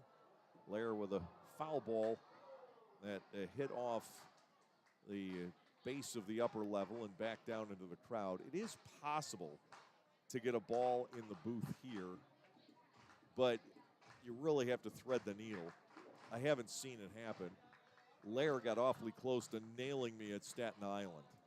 He missed me by a foot. 3-2, high and outside, and it's the 5th in a row for Trace. An 8-pitch walk to start off the 5th inning. Lair is on base. Melvin Mercedes will step in. Mercedes has struck out and flied out so far. Melvin hitting a little bit better at the moment from the right side of the plate, but all his power is on the left side. Runner on with nobody out. Lair has removed all the gear. Very short lead as he's held by Travis over at first. Melvin 7 steals, or Lair 3 steals rather for the year. Melvin takes a ball outside. It's 1-0. Well, Melvin does have 7 steals. Lair has 3, and again, they're all pretty recent. 1 ball and nothing. The count on Mercedes. The fielders all the way around are pretty shallow against Melvin. He will look at a strike on a fastball from Iorio. The count is even at 1 each here. Barnstormers and Long Island in the tie here in the 5th inning, 2-2. Iorio and Silk now both thrown 73 pitches in the game. The set here's a 1-1. Mercedes tries to bunt and fouls it right back over the left shoulder of the catcher, Austin Rye. 1 ball and 2 strikes. Iorio has walked 3 and struck out 5. It's not his norm. Silk has walked 3 and struck out 4, and that's closer to par for the course. 1 ball and 2 strikes. Iorio to Mercedes. He swings away, loops a foul down the third base line. Racing back is Romero. He cannot catch up to it, and Mercedes will remain alive at 1 ball and 2 strikes. But Iorio, for a 9-inning average coming into today, is about 3.4 walks, slightly above 3.4, and in the strikeout category, about 4.9. So what he's done in 4 innings would be more typical for a full 9. Throw to first, Lair dives back. Well, the ball game is ultimately about as even as you can get. 2-2, 4 hits for the Barnstormers, the 3 for the Ducks. Mercedes swinging away again, hits the ball to center and slams the bat down, making the catch Deaza. 1 out with Felice stepping in. The shortstop, number 8, Anderson Felice. Mercedes, not a guy you want to have hit the ball in the air straight away. He doesn't have enough to get away with that. This guy needs to either go the other way or pull the ball, one or the other, but not dead center. Here is Felice. He is 0 for 2. Swinging a sharp grounder foul. That'll be handled in the first base coach's box. I think that's Jeff Bianchi out there today.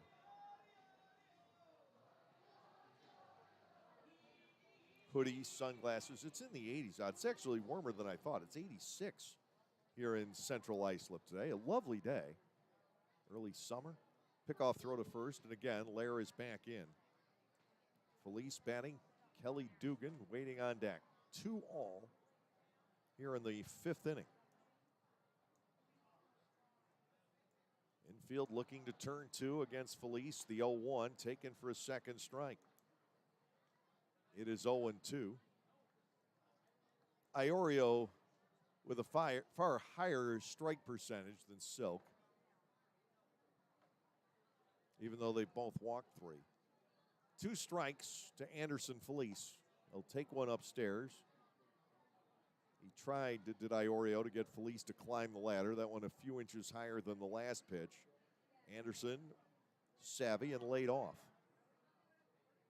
1-2. Felice batting. He's got some room on the left side of the diamond. The pitch bounced back to the hill. Iorio will flag it. He will go to second for 1, back to first, and they double up Anderson Felice. Second double play turned behind Iorio today. The leadoff walk goes for naught here in the 5th inning. No runs, no hits, no errors, and nobody left on base. We'll head to the bottom of the 5th inning. The Barnstormers and the Long Island Ducks knotted at 2. This season offers a whole line of new items from Otto's Hospitality. Dig into the world-famous Nathan's Hot Dogs. Take a trip to Otto's Cantina for a walking taco or your favorite adult beverage. Enjoy a helmet of Otto's meatballs or a sausage with peppers from the Broken Bat Deck. For the sweet tooth, there are jumbo chocolate chip cookies, Skyline cotton candy, and ice cream novelties. Or simply snack on Emma's popcorn in a variety of exciting flavors. What a great way to savor your time at the ballpark, courtesy of Otto's. There is a weekend in July where the baseball world revolves around a village in upstate New York. Baseball Hall of Fame induction weekend in Cooperstown is an unforgettable experience full of family-friendly activities and priceless moments. Make your plans today for July 22nd through 25th for the induction of Bud Fowler, Gil Hodges, Jim Cott, Minnie Minoso, Tony Oliva, Buck O'Neill, and David Ortiz as the class of 2022. Visit baseballhall.org today for the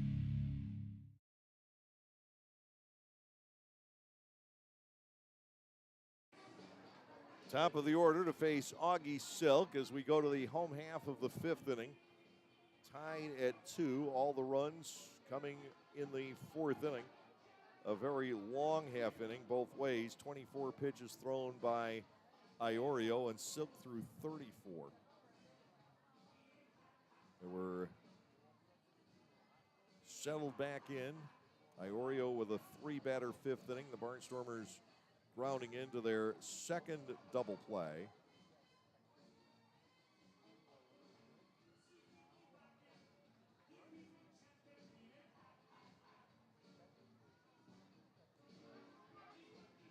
Throw goes through, and Johnny Turbo will be stepping in.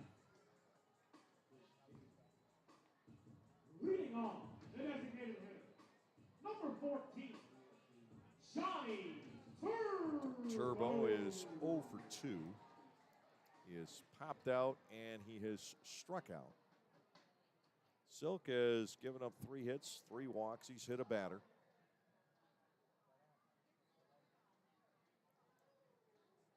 Left-hander ready to go, and he slings it home but low. Ball 1 to Turbo. Lancaster really needing Silk to get the 3 outs here in the bottom half of the 5th inning to protect the designated hitter. Otherwise, there's chaos.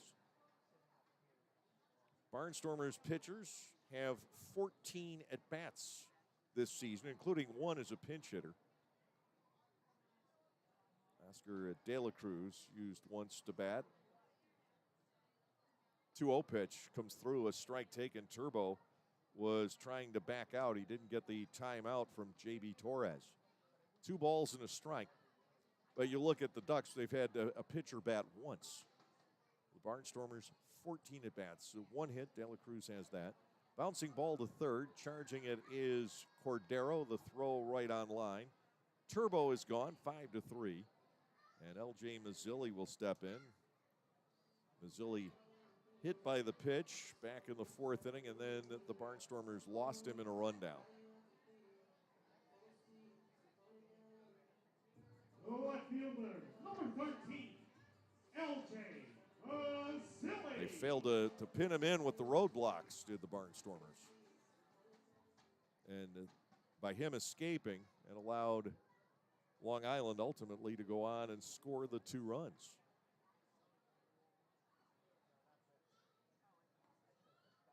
Breaking ball stays outside. It's 1-0. No error was charged in the rundown because I think that Mazzilli had woven his way through the obstacles and he might have had the opportunity to get back anyway. Silk missing again. It's 2-0. Barnstormers Ducks in a 2-2 tie. 5th inning of baseball here this afternoon. 2-0 pitch.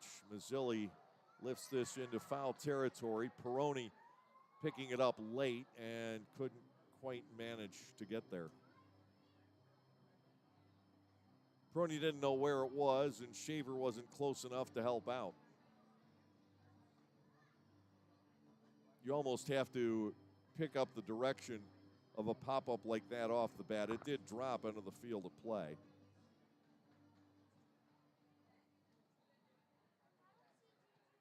Mazzilli batting here at 2 balls and 1 strike, 1 out, nobody on base.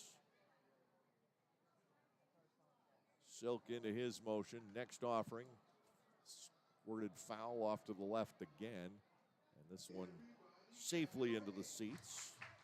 Shaver did pick it up right away, but didn't have enough room. 2-2. The count on Mazzilli. Things seem to be calming back down for Augie Silk as they did for Joe Iorio, at least in Iorio's case after the leadoff walk to Lair. Mazzilli played toward the opposite field here. Clark well toward right center. 2-2 pitch is below the knees in ball 3. The count fills out. 3 balls and 2 strikes.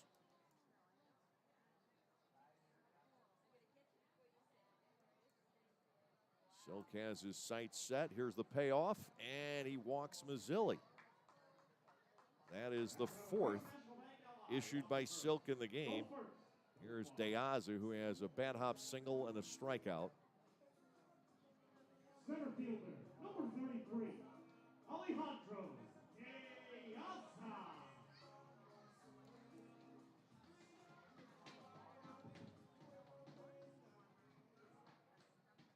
One out with the runner at first. Mazzilli has been stealing almost at will here this weekend. He has 3 steals in the series, 9 on the year. Held by Shaver at first base. And to Diaz, a swing and a fly ball out to left. Robinson right there, maybe a few paces over to his left for the catch. Diaz is retired. That is 2 outs. And Sam Travis, the first baseman, will come to the plate. RBI double for Travis back in the 4th. One of just 3 hits off Silk today.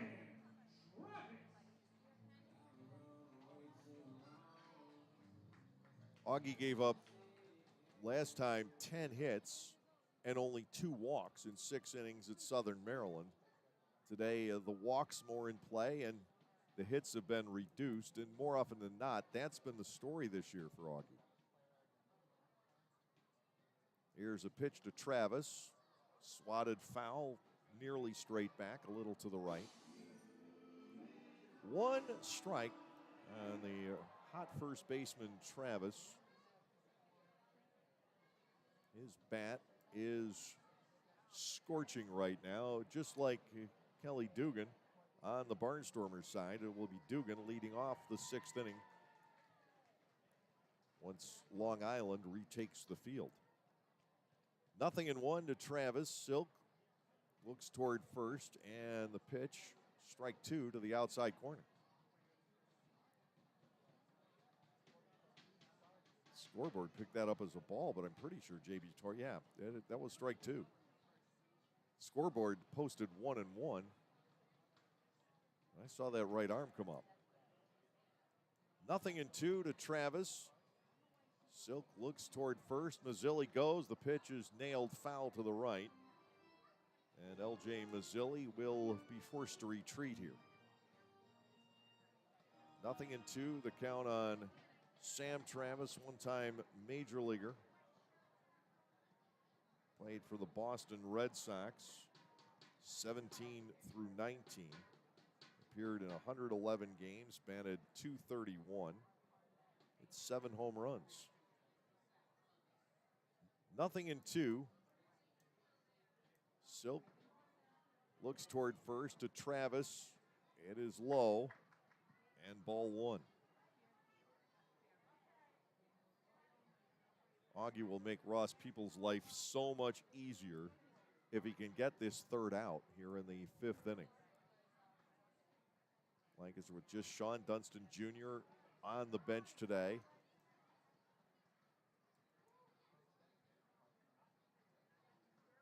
Silk will go to first, and they have Mazzilli again, and this time he's nailed. Silk's pickoff move has been wonderful today. He's almost claimed 3. He missed Mazzilli the last time, gets him here, and it will be Travis leading off in the 6th inning. No runs, no hits, no errors, nobody left, and we're through 5 today. The Barnstormers and the Ducks remain tied at 2.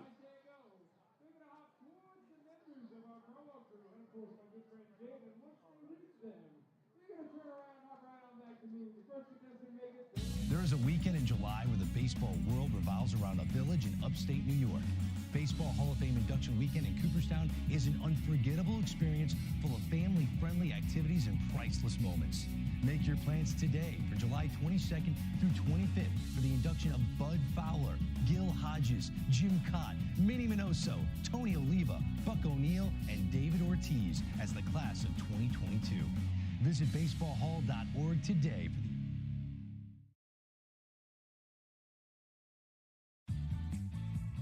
Hey kids, join the coolest club in town, the Storm Force. The Storm Force is presented by the Lancaster Barnstormers and Commonwealth Charter Academy.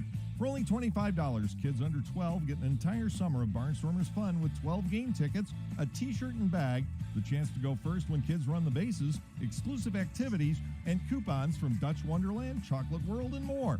Don't miss out on all the fun. Go to LancasterBarnstormers.com and sign up.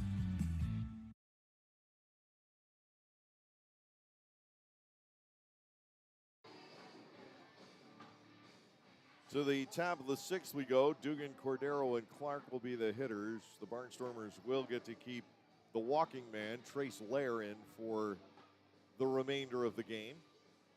do not lose the DH as Silk has the ball club through 5 innings safely here.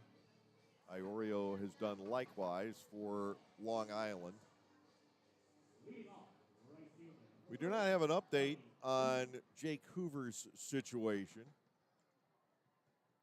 He has been checked out by the docs. We're not going to know anything further on Jake until tomorrow. Devon Torrance will not be rejoining the team in Lexington. Hard hit ball by Dugan, but foul down the right side. It's 0-1. 1 out of 2 today for Kelly.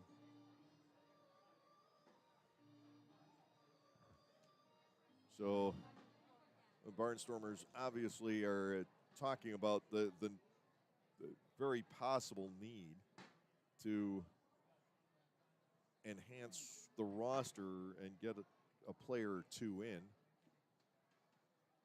0-1. Dugan will swing away, and he hits the ball in the air to left field, left center. DeAza will glide over to take it. And there's one retired here in the 6th inning. Hit the first one a lot better than the second. The first one hooked foul on him. Now here is Andretti Cordero, 2 out of 2 with a run scored on the afternoon. Dugan started the day tied with Courtney Hawkins and one ahead of Carlos Franco in the home run race. He led the batting race by 13 points, high and tight. That sends Andretti scooting out of there. Ball 1 and no strikes. Tops in total bases, tops in OPS, tops in slugging.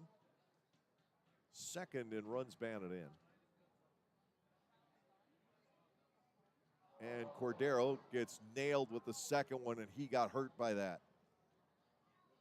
Cordero hit by a pitch.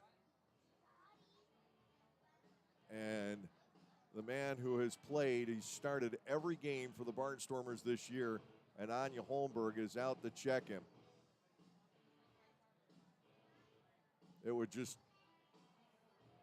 be the proverbial icing on the cake to lose Cordero.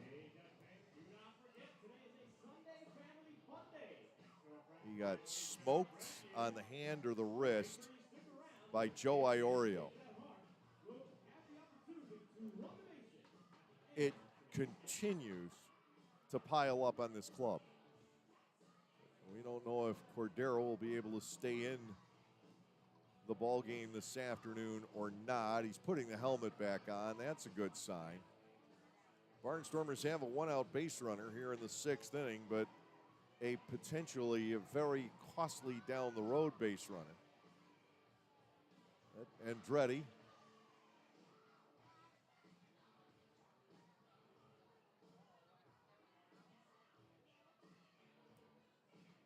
will show the damage to the catcher Rye. There seems to be some dispute about whether or not Cordero actually got it or the bat got it.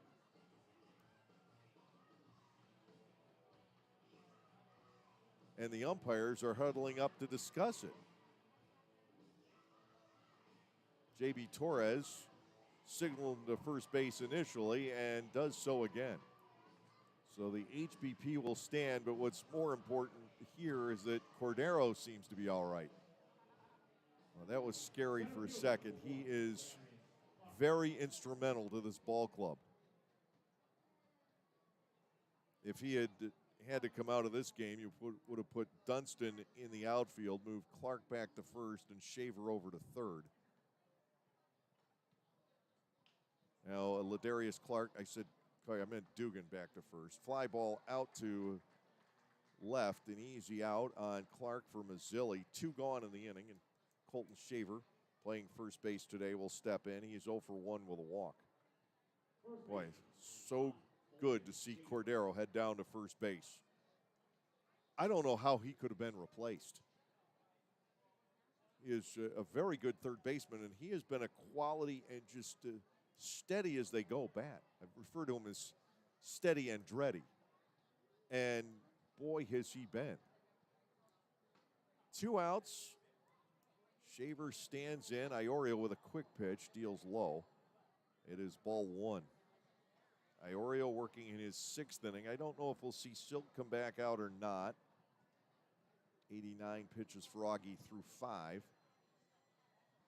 1 ball, no strikes to Shaver. He'll let it go and take a strike.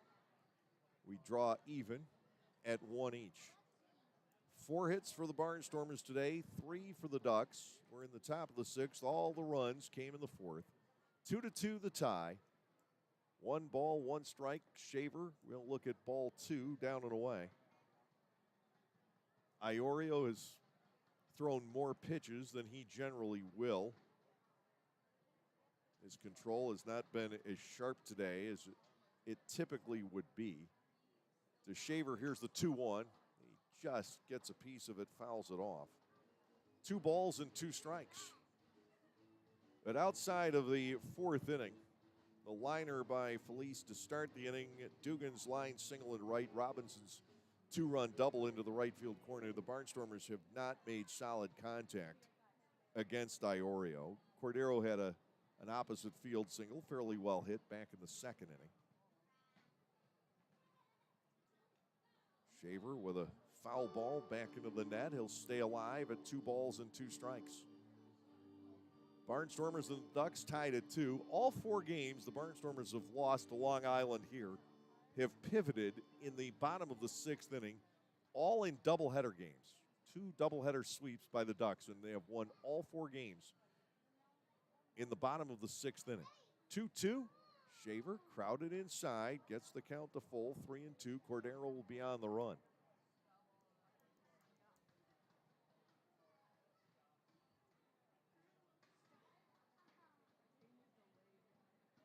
Cordero on base for the 3rd time today.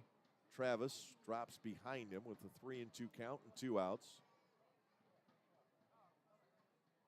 There goes Andretti. Payoff to Colton is popped up in the middle of the infield. Who is going to call for this one? The first baseman does. Travis comes on to the front of the mound and makes the catch. It will end it. No runs, no hits, no errors, and Cordero left at first. We're through 5.5. The Barnstormers and the Long Island Ducks stay in the 2-2 tie. Are you sick and tired of washers that don't use enough water or take 2 hours to clean and don't last more than a few years? Well, come into Gockenauer's in East Petersburg now and let us show you the Speed Queen commercial grade laundry. Built the old-fashioned way with warranties up to 7 full years. Gockenauer's will deliver and install your new Speed Queen, and we know you'll be fully satisfied with your purchase. Gockenauer's in East Petersburg, your hometown dealer for 73 years.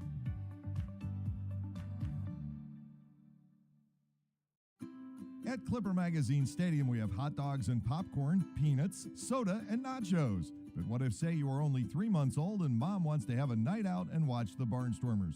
Well, thanks to May Grant Obstetrics and Gynecology, the littlest of Stormer fans now have a place to go for dinner during the game. Tots can take mom to the Little Sluggers dugout behind Section 13 at the stadium for a comfortable private feeding experience. A brightly painted room with comfortable furniture and TVs tuned to the game, it is the perfect spot for baby and mom during a night at the ballpark. Knockoffs, copycats, imitators. They all share one thing in common. They always pale in comparison next to the true original. Just like the stylish and versatile Lexus RX. The crossover that paved the way for others. And it's still the best for one simple reason. Nothing else is as good as the original. See Bobby Rahal Lexus in Mechanicsburg or Lancaster County. Augie Silk does, in fact, come out for the bottom half of the 6th inning. He'll see Travis, Romero, and DiCarlo, the middle 3, in the Long Island batting order. We are knotted at 2. Outside of the 4th inning, both Silk and Iorio have been strong. Iorio has given up just 1 hit outside of the 4th inning. He's allowed 1 hit, a couple of walks, and hit a batter. Silk, outside of the 4th, has given up a pair of hits and 1 walk. He has faced just 1 batter over the minimum, the other 4 innings. And Iorio has faced 2 batters over the minimum, the other 4 innings. Travis, the batter, he was at the plate when Mazzilli was picked off back in the 5th inning. Silk will deliver, and Travis hits a high fly ball right center field. Back goes Dugan. He's got the shades on, and in front of the track, he makes the catch for out number 1. It brings on Debinson Romero, who was lined to third and drawn a walk. In game 1 last night, the ball carried incredibly well, and then by game 2, it stopped. And I think it's traveling all right to left field today based on how the Travis double sailed on Robinson back in the 4th inning. But it doesn't seem to be going well to right field. Romero stands in, a line out and a walk for him. Silk winds, brings it home, and that ball is tagged toward the left field wall. Back on it goes Robinson. He extends and makes the catch. Nicely played by Trayvon on a hard hit ball. He was playing deep against Debinson Romero, and again, that ball did seem to travel out to left. Robinson able to run it down. 2 outs. And here is Joe DiCarlo. And if you're Augie Silk, you want to throw a strike right now. It's been a 2-pitch inning.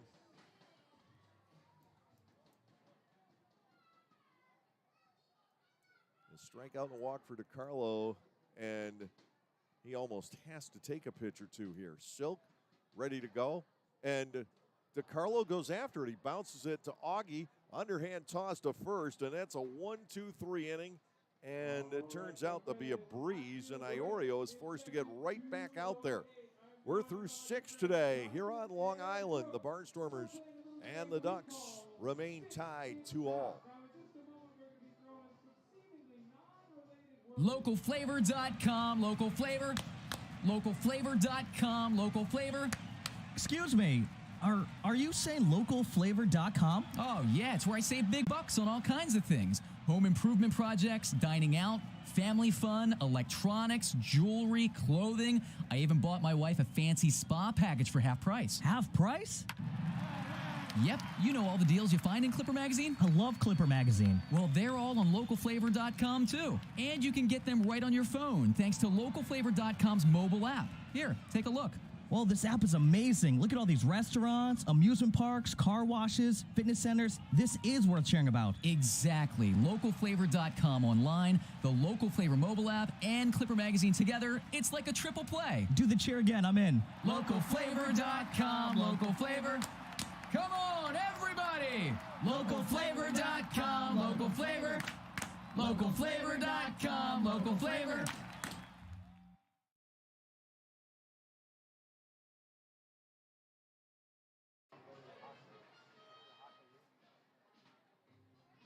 Joe Iorio comes out after 6 innings and 92 pitches. The Long Island Ducks are the first club to go to the bullpen. Not to say the Barnstormers won't, but it's less likely with Silk coming off that highly rare 3-pitch inning. Iorio goes 6 today. He gives up 4 hits and 2 runs to the Barnstormers. And the official walk and strikeout count is 3 walks, 5 strikeouts, and 92 pitches for Iorio. The right-hander has come on in relief with the bottom 3 in the Lancaster lineup due. Once again, the Barnstormers and the Ducks in a close game here. They all have been. Despite the final scores, you stop to think about it. This is the 6th game the Barnstormers have played on Long Island this year. The first one, the Barnstormers led 5-3. It was a doubleheader game, led 5-3 going into the bottom of the 6th, then gave up 6. The second game, the Ducks won 2-1. Then the Barnstormers won in 11 innings here Friday night, salting it away with a 6-run 11th to take it 11-5. And then both games of the doubleheader last night decided in the bottom of the 6th inning. Ryan Meisinger is the new pitcher for the Long Island Ducks. Meisinger, 6'4", 235 from Richmond, Virginia. 28 years of age. We saw him back on Friday night. First pitch to Trayvon Robinson, who has doubled home the 2 Lancaster runs. He's taken for a strike. Meisinger gave up a hit and a walk in the 6th inning on Friday. Lair had the single and Dunston the base on balls. To Robinson, 0-1. Taken on the inside corner, a second strike here, and it's 0-2. Iorio will stay at 6-1 for the season. Barnstormers would love to be able to score here and possibly pick up a win for Silk. He's done well today. At the moment, a quality start for him. Iorio has posted one. It would be Silk's first quality start of the year and the ball club's 13th. 0-2. Robinson takes a pitch upstairs. Ball 1 and 2 strikes. Quality starts again. It's 6 or more innings, 3 or fewer runs allowed. Doesn't matter if they're earned or unearned. And generally, when you throw a quality start, you should win. That's kind of the rule of thumb. 1-2. Robinson's bat flickered. It held. And it's 2-2 to Trayvon. 9 runs batted in now, 4 doubles and a triple.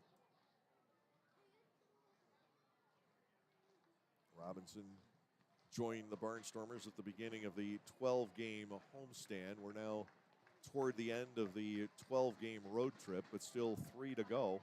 Coming up in Lexington, Tuesday and Thursday in the evening, and a noon game on Wednesday. In between, line drive, up for it goes Frias, and he just can't quite latch on. Robinson aboard on a leadoff single here in the 7th inning. The Barnstormers with their 5th hit, Trayvon 2nd. Anthony Peroni will come to the plate. The catcher this afternoon is 0 for 2. Peroni remains the DDC, the designated day catcher for this Barnstormers ball club. We see Shaver at the corners quite a bit in the day games, as he is today. We'll see if Peroni lays a bunt down here. He's going to square and take a strike to the outside corner from Meisinger. It is 0-1.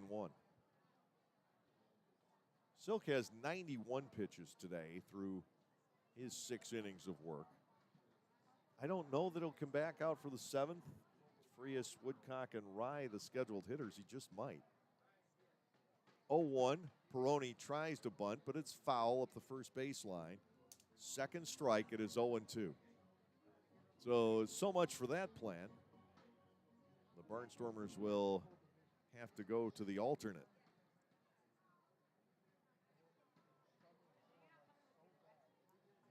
Squaring around to bunt on 2 pitches, a called strike and a foul. It is 0-2 on Peroni. Trace Lair, the DH, waits on deck. He's a left-handed batter. Mercedes, the switch hitter, to follow. The Barnstormers have already grounded into 2 double plays today. Throw goes to first to keep Robinson close. Trayvon with 1 steal. Meisinger with a 3.38 ERA coming into the afternoon. To Peroni, 0-2. Sliced foul down the right side, bouncing around the seats. Anthony in there battling, trying to, at the very minimum, get Robinson ahead. But to do that, in most cases here, Peroni would need to get a base hit. No balls, 2 strikes to him. Robinson not out to a massive lead. Here's the pitch in the dirt, and a good stop by Rye. Either couldn't find it or was trying to deke Robinson and making a dash for second. I'm not sure which. Ball 1 and 2 strikes. But Trayvon has been around the block a few times. Almost 35 years of age, former major leaguer. And he is really enjoying being back. Peroni bats at 1-2. Meisinger fires in the dirt again, and another stop made by Rye. 2-2.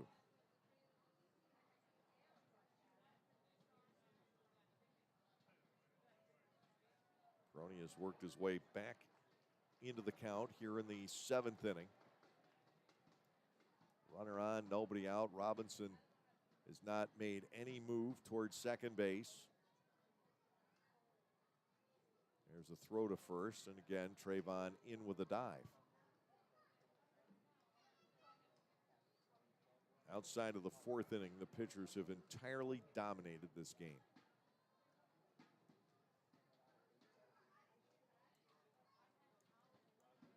Two. Peroni awaits, and he fouls it straight back. Anthony, after getting down 0-2 in unsuccessful attempts at bunting, has really been able to stick around and wait for a pitch here.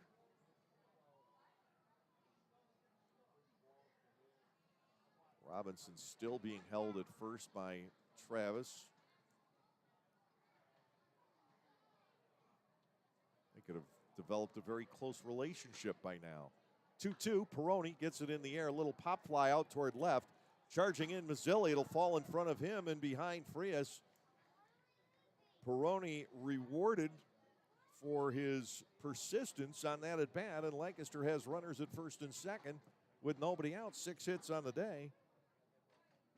Very similar to the 4th inning when Dugan led off with a solid single and Cordero blooped one into right. But this with nobody out.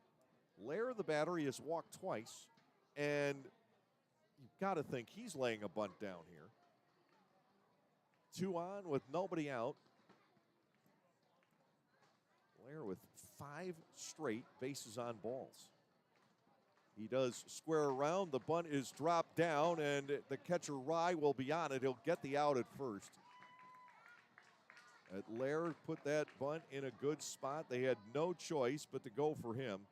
Robinson ahead to third, and Peroni to second. 1 out in the inning, and Melvin Mercedes asked to put the Barnstormers ahead. Mercedes is 0 for 3. If he can hit another fly ball to De Aza that would mirror the last 2, Robinson should be able to score. The Ducks will bring their infielders in. 1 out with the men at second and third. Mercedes batting. Felice is on deck. Lancaster with a chance to go back on top. Mercedes will take a ball high. It's 1-0.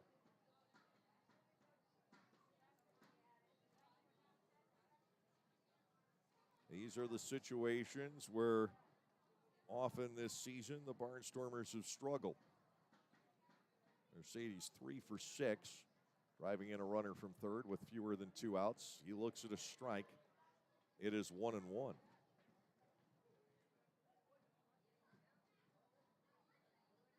He needs to get a ball past the infielders. Romero, Frias, DeCarlo, and Travis are up all the way around.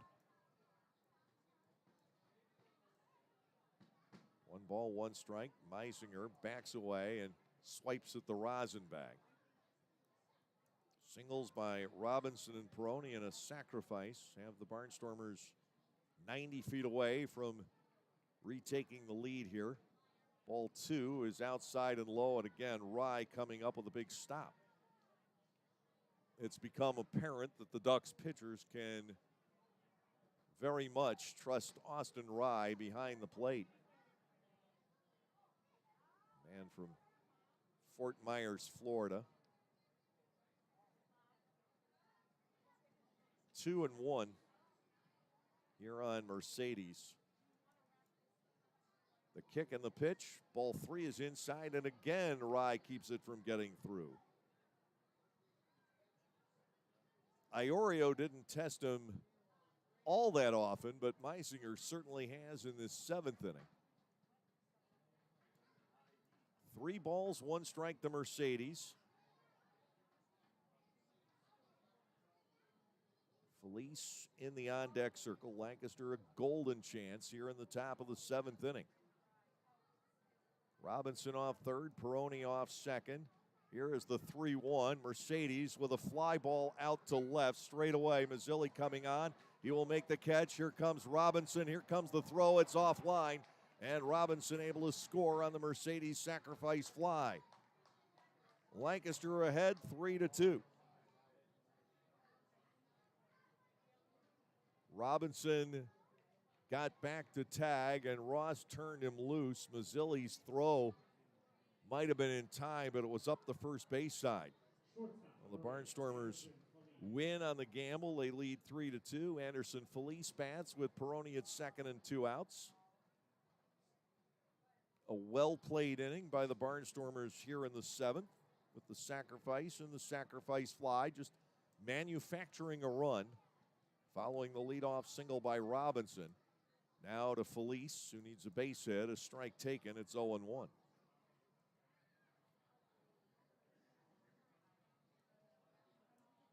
The Barnstormers will be looking for the pitching staff to hold on for 9 outs.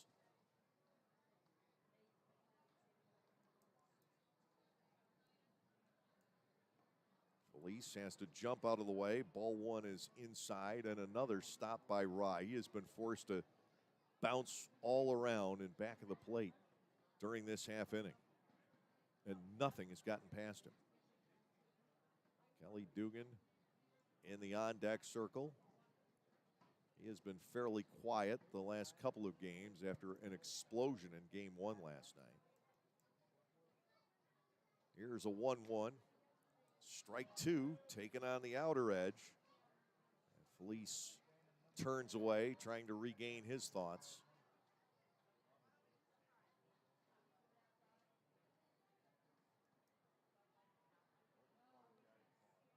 Anthony Peroni leads from second. And to Felice, he swings and misses. He is down on strikes. Meisinger with the punch out to end the inning. Lancaster takes the lead, though, with a run. 2 hits, no errors, and 1 man is left on base. We're at the 7th inning stretch here on Long Island. The Barnstormers, again, have a late lead. It is 3-2 in favor of Lancaster. Like craft beers? Then the best place to be in Lancaster is Clipper Magazine Stadium. That's right, celebrate baseball or just a night with your friends at the Broken Bat Deck down the right field line. The Broken Bat features more than 20 local craft breweries plus product from a local winery.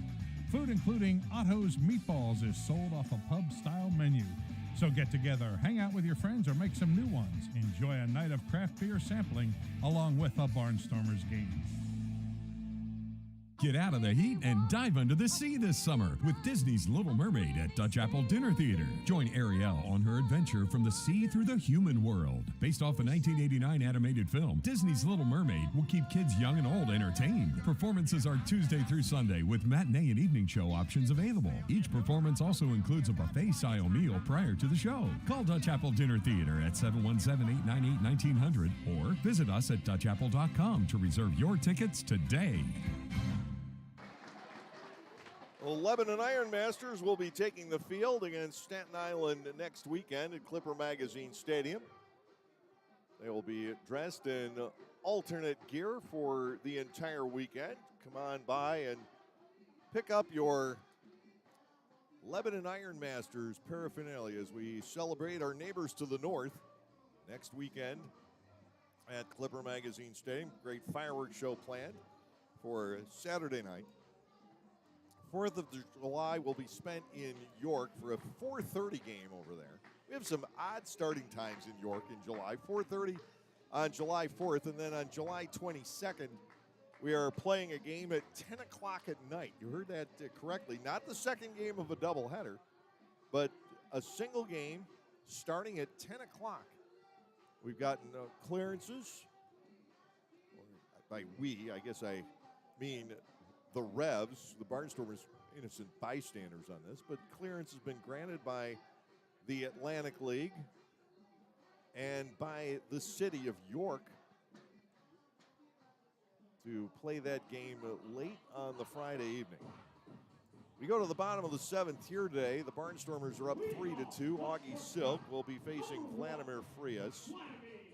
Frias has flied to right on a diving catch by Dugan, and he has a sacrifice fly to left that tied the score back in the 4th inning. The 4th inning has been the only problem spot for Silk on the day. He is still out there 91 pitches in. working with a 1-run lead here in the 7th inning. Silk winds, he fires to Frias and catches the outside corner. Strike one taken. We were very concerned about whether or not Silk would last the 4th inning. But he managed to get out of it. A force play grounder by Rye ending it. And now Frias spins a pop-up foul territory. Colton Shaver coming over. He will plant underneath and make the catch. 5 in a row now set down by Silk. And as I mentioned earlier, he faced 8 batters that inning. The Ducks left the bases loaded. And outside of that, Silk has faced 1 batter over the minimum in his other now 5 1/3 innings. Dustin Woodcock comes to the plate. He is 0 for 1 with a base on balls here this afternoon. Barnstormers are up 3-2 as we play the lower half of inning number 7 in a ball game that is going right along at about a 3-hour clip. Silk into his windup and misses badly with the first pitch. It is 1-0. 6 1/3 innings logged by Silk today. It's his longest start of the year. He went 6 against Southern Maryland a week ago today. Here comes the 1-0. Woodcock turns on it and fouls it up the first base side. 1 ball and 1 strike.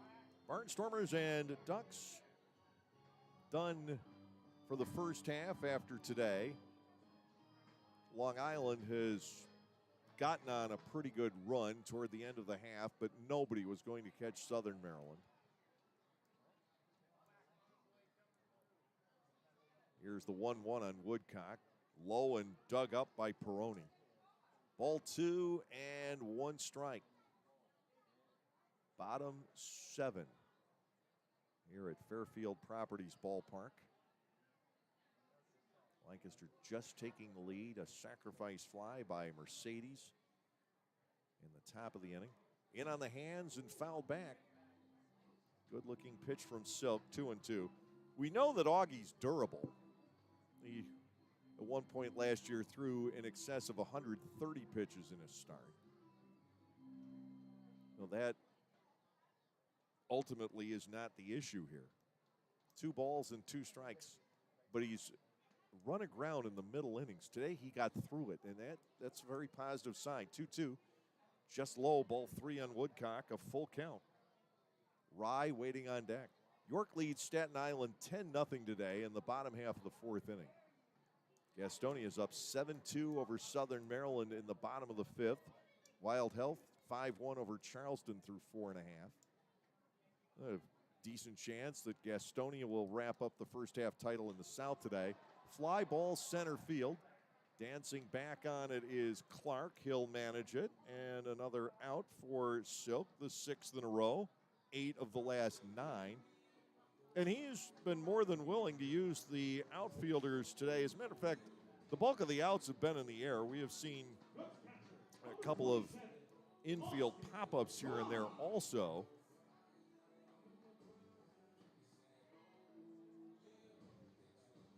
Seventh out recorded by the trio of outfielders. With 2 gone, here is Rye. He has struck out and hit into that critical 5-4 force out that closed the 4th inning. 3-2 Lancaster, bottom 7. Silk into his motion, and to Rye. The pitch doesn't quite snake back to the inside corner, and that was number 100 for Augie on the day. Lexington and High Point just about to get started down at Truist Point. By the way, that facility was the closest challenger that the Barnstormers had in the best of the ballpark competition. And there are a lot of reasons to like Truist Point. Visiting broadcast situation notwithstanding. 2-0, the count to Rye. Silk comes back and lights up the outside corner. He gets it to 2-1.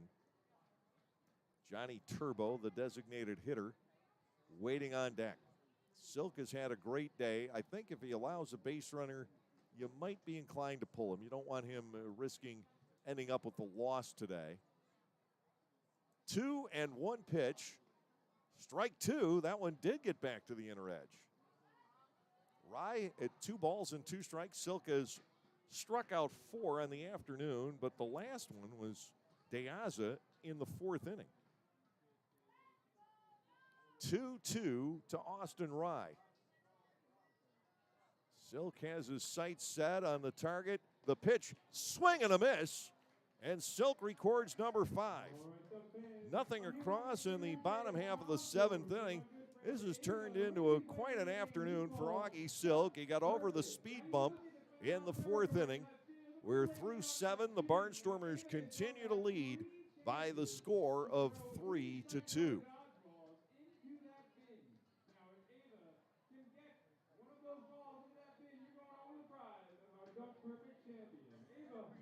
Hi everyone, Adam Gochenauer from Gochenauer Appliances, and I'm excited to tell you about a new addition to the Gochenauers family this summer season. We are now selling Titus gas grills.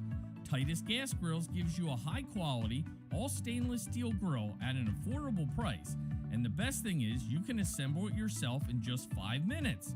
That's right, 5 minutes. Stop by to see this great grill now and mention this ad to receive a free gas grill cover with your Titus grill purchase. Gochenauers in East Petersburg.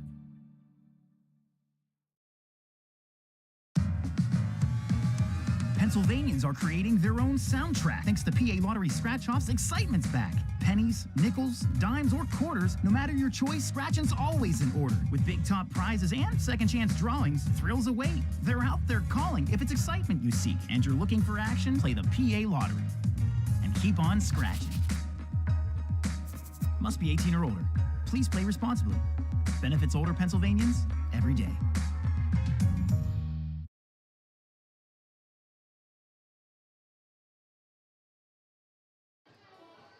Ryan Meisinger stays out for a 2nd inning. Dugan, Cordero, and Clark scheduled for the Barnstormers, who lead by the score of 3-2.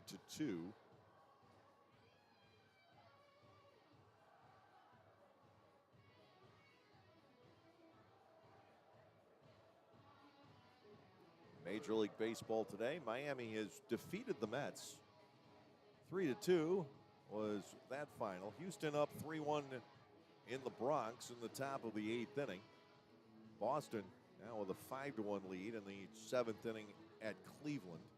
Tampa Bay has broken ahead of Pittsburgh 4-1. They're in the bottom of the 7th. Oakland leads Kansas City 4-3 at the stretch.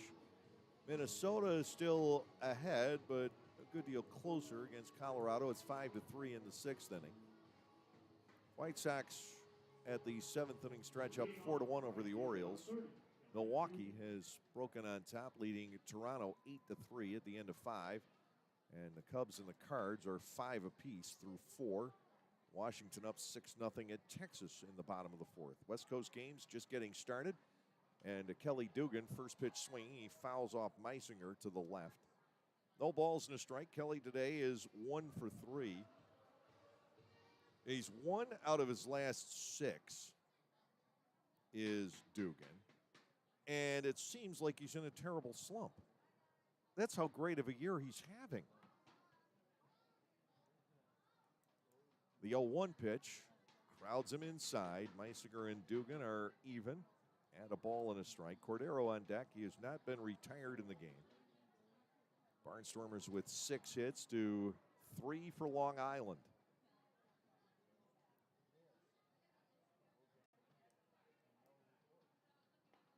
Ball 2 is inside. This game has seen only 2 extra base hits.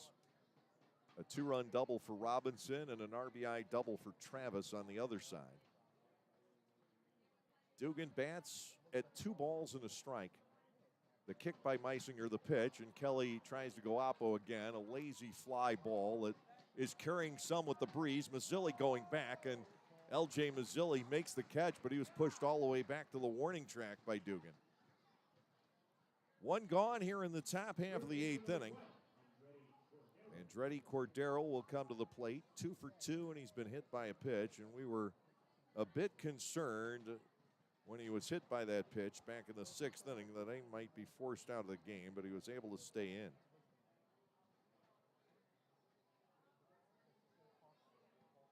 One out, bases clear. The Cordero first pitch strike from Meisinger. It is 0-1.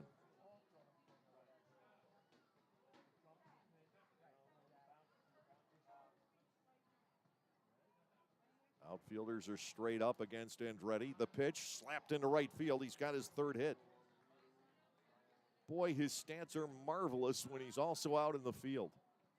And not all that good as a DH. We mentioned earlier his 17-game hitting streak when in the field as well. Cordero, one-out runner here in the 8th inning, bringing on Ladarius Clark, who's had a quiet day. Red is 0 for 3. He's grounded into a double play, struck out, and fly to left. 7 Barnstormers base hits now, 3 in an inning and a third off of Meisinger. New baseball put into play. Clark looking to do some damage here. Colton Shaver is on deck. Shaver hasn't been able to do much in this series. He's walked a lot. Throw to first, and back in is Cordero. Shaver did hit a 3-run homer in the first inning back here on Friday night, and then came out when the Barnstormers lost the DH to Clark, way upstairs. Ball 1 and no strikes. Barnstormers would love some breathing room for the pitching staff in this 8th inning. When you consider the history, even just this season alone here on Long Island, and this year, the road in general. 1-0 to Clark. He goes after it and misses. 1 ball and 1 strike. A narrow 3-2 lead. In general, this has been a pretty well played game today.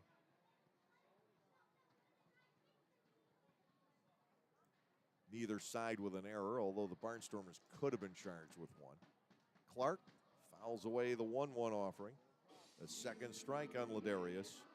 Colton Shaver waiting on deck.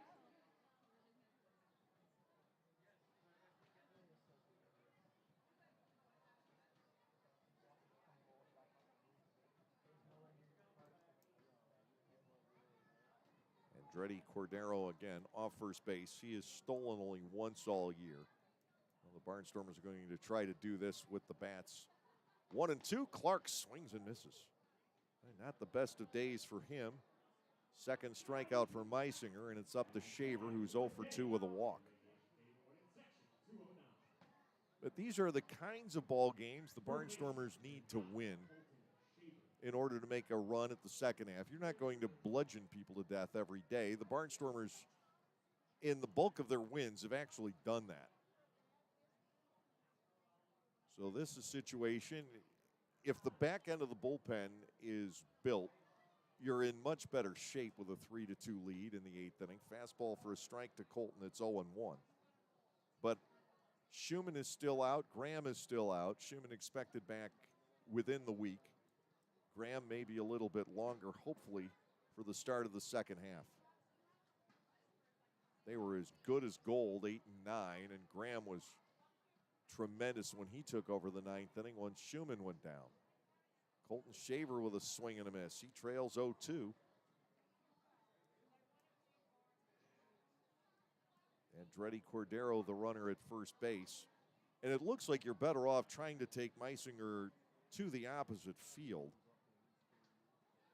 But the ball is only carrying to left, so the temptation is to try and pull it here. Upstairs and ball 1. Meisinger indicating that he wanted that one. 3-2 Barnstormers, 8th inning of baseball here today.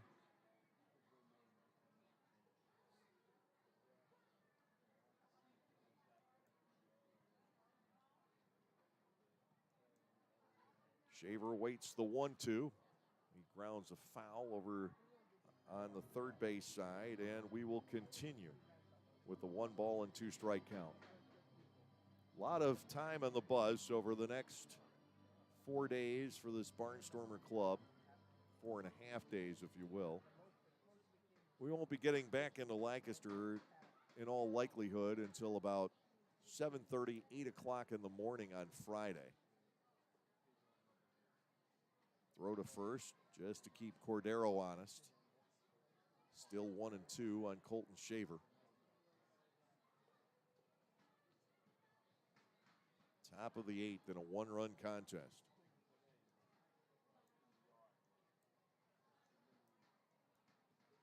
Here's a 1-2. Colton drives a foul to the right. He gets to stay in.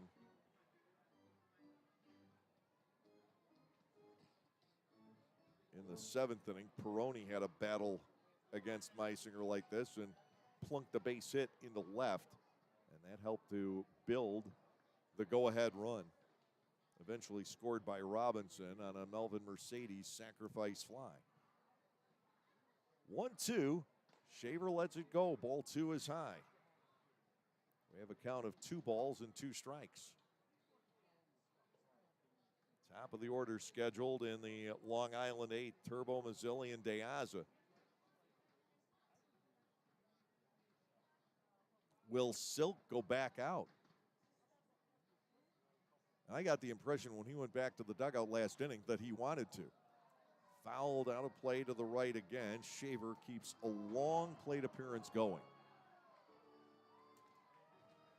2-2 on the Barnstormer first baseman. 7 Lancaster hits, 3 for Cordero, 2 for Robinson. Dugan and Peroni have the others. Trace Lair is 0 for 0.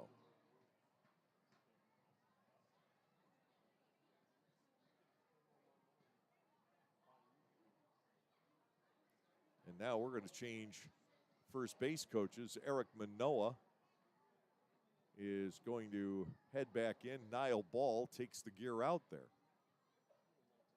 Manoah will be starting on Friday, Ross tells me. He looked awfully good last night. Well, the Barnstormers may be making some alterations as we go toward the second half of the season. You just get this impression this team is so close. And you want to win with this ball club that Ross has put together, but you have this feeling they're so close, and yet some adjustments may very well be needed. 2 balls, 2 strikes to Shaver. And the pitch, slow ground ball right side, hustling after it is DiCarlo. He will spin and throw the ball wide of the first baseman, Travis. Cordero will go to third. Throw back on Shaver isn't in time. And the Barnstormers have runners at first and third. Colton Shaver mishit that ball toward the hole on the right side, but DiCarlo had to race after it. And it was a tough play from there. Shaver will get an infield single. And then Cordero goes to third on the error by DiCarlo. Lancaster has runners at the corners, and the man who has provided the bulk of the offense for Lancaster today, Trayvon Robinson, steps in. He's been involved in all 3 Barnstormers runs. Can he come through again? Cordero over to third, and Shaver on at first with 2 outs. Lancaster leading by 1. Robinson tries to provide the breathing room. He will take a strike. It is 0-1. Solid single for Robinson against Meisinger last inning. A liner that just cleared. A leaping try by Vladimir Frias, the shortstop.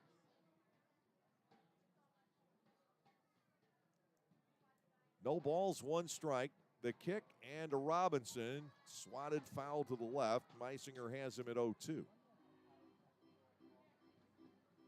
It's been a respectable day for the Barnstormers in the run-scoring situations. The club is 1 for 4 with a sacrifice fly. These opportunities have not been abundant for either team. 0-2, Meisinger to Robinson, missing upstairs.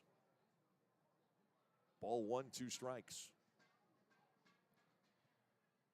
Lancaster now with 8 hits, but no power display. Robinson's double was a ball yanked down the right field line, but touched down well before the fences. Ball 2 is outside, 2-2.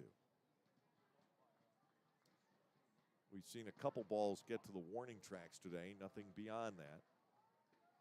Travis's double sailed over the head of Robinson back in the 4th inning. Only 2 runs for the Ducks today coming in that 4th. Silk has been nearly perfect otherwise. Fouled away, still 2-2. We've had some long at-bats this inning.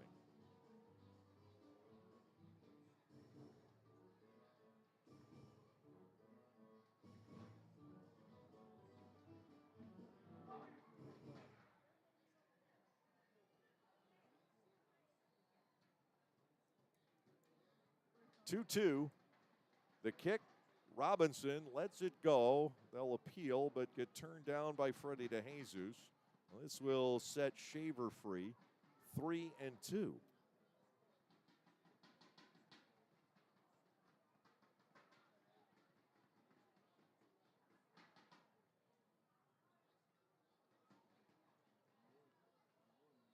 Payoff pitch, Robinson looking to drive a ball somewhere and get Cordero home with an extra run. There goes Shaver. Here's the payoff, and Robinson turns on this, driving it out to right field. Scampering back on it is Woodcock, and it's over his head out to the wall.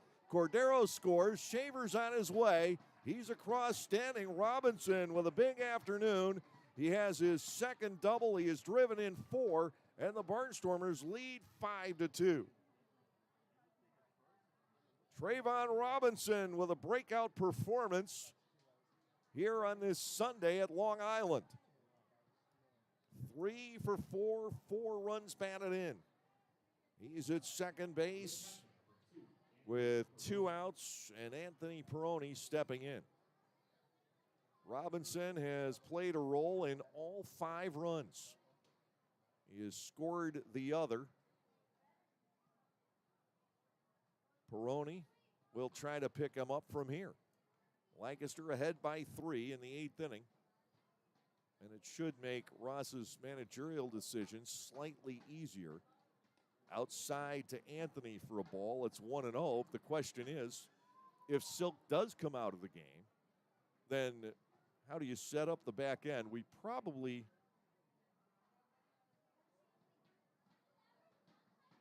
see Sullentrop for part of it because he's leaving for a week. Peroni takes ball 2. My understanding is that Freddie DeJesus ejected Eric Manoah. And I would have no idea what that was about except for possibly a pitch somewhere. But Manoah got tossed by not the first base umpire, the third base umpire.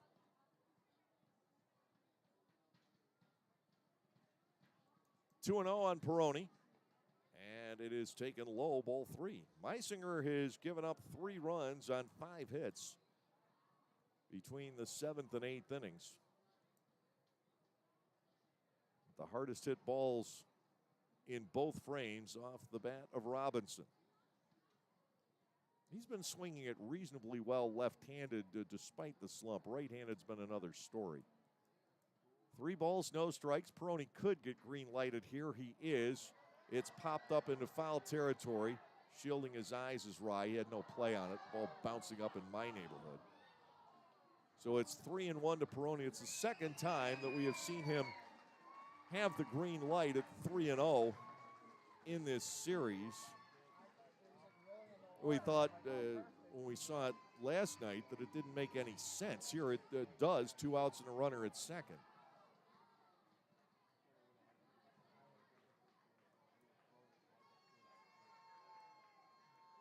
Three balls, 1 strike to Peroni. Lancaster trying to pull away here in the 8th inning. The Meisinger pitch is on to the outside corner, making it 3-2. I was talking about Manoah. He is scheduled to start on Friday. And he's not making the trip to Lexington, so he doesn't have that wearying overnight drive back. Peroni goes for the 3-2, popped up to left center field. Frias going back. De Aza takes over, and the center fielder with the catch. That closes out the inning, but Trayvon Robinson comes through again. 2 runs on 3 base hits. 1 error that ultimately was inconsequential, and the Barnstormers leave 1. Bottom of the 8th coming up. Lancaster enjoying a 5-2 lead.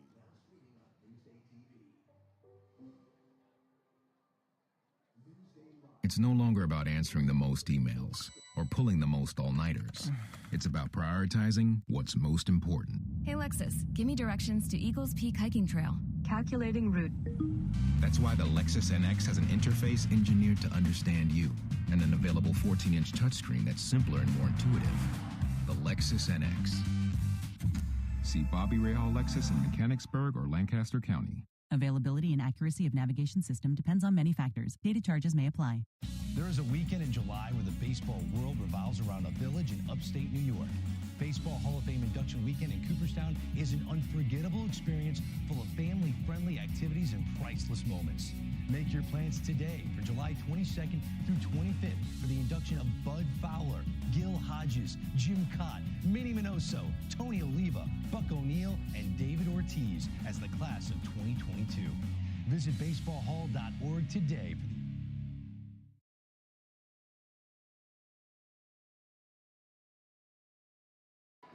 Well, Augie Silk has taken a seat in the dugout and maybe headed for the ice bags shortly. But a magnificent afternoon. He has earned the rest. 7 innings, his longest start. 3 hits, 2 runs, 4 walks, and 5 strikeouts. And outside of the 4th inning, he faced just 1 batter over the minimum. He got past that hurdle. And Silk in line for his 3rd win of the season. Maybe the maturity coming, if that was at all a factor today, as Silk celebrated his 24th birthday a couple of days ago. Forgot to mention that earlier, but Augie, pitching for the first time at the age of 24, turned in a magnificent outing here today. Well, Tyler Sullentrop does come in for the 8th inning. He's been fairly busy this weekend.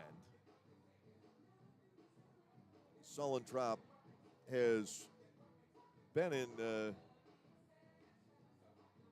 Friday night game, getting 1 out, and then last night he faced 2 batters and got 3 outs with a sac fly double play. He was the 3rd pitcher the Barnstormers used in the 6th inning in game 1, and he finally got the club out of the mess, but it was too late. Top of the order, Turbo, Mazzilli, and De Aza coming in. Sullentrop will be taking the final full week of the first half off. Barnstormers have used him more than any other reliever this year. And for the most part, he's been effective. He gets to try to hold the lead through the 8th, and then I am intrigued to see where Ross goes for the 9th inning. Sullentrop will go to work on Turbo. First pitch off the outside corner, a ball, 1-0. Tyler in 26 appearances is 2-2 with a 3.08 ERA. 26 and a third innings, 21 hits, 9 earned runs, 16 walks, 34 Ks. Turbo with a grounder to short. Handled chest high by Felice. The throw is there, though not by much. Shaver had to stretch at the last second. 1 gone here in the 8th. And it will bring on Mazzilli, who has not been retired in this game. It's been an odd day for LJ Mazzilli. He is 1 for 1. He's been hit by a pitch.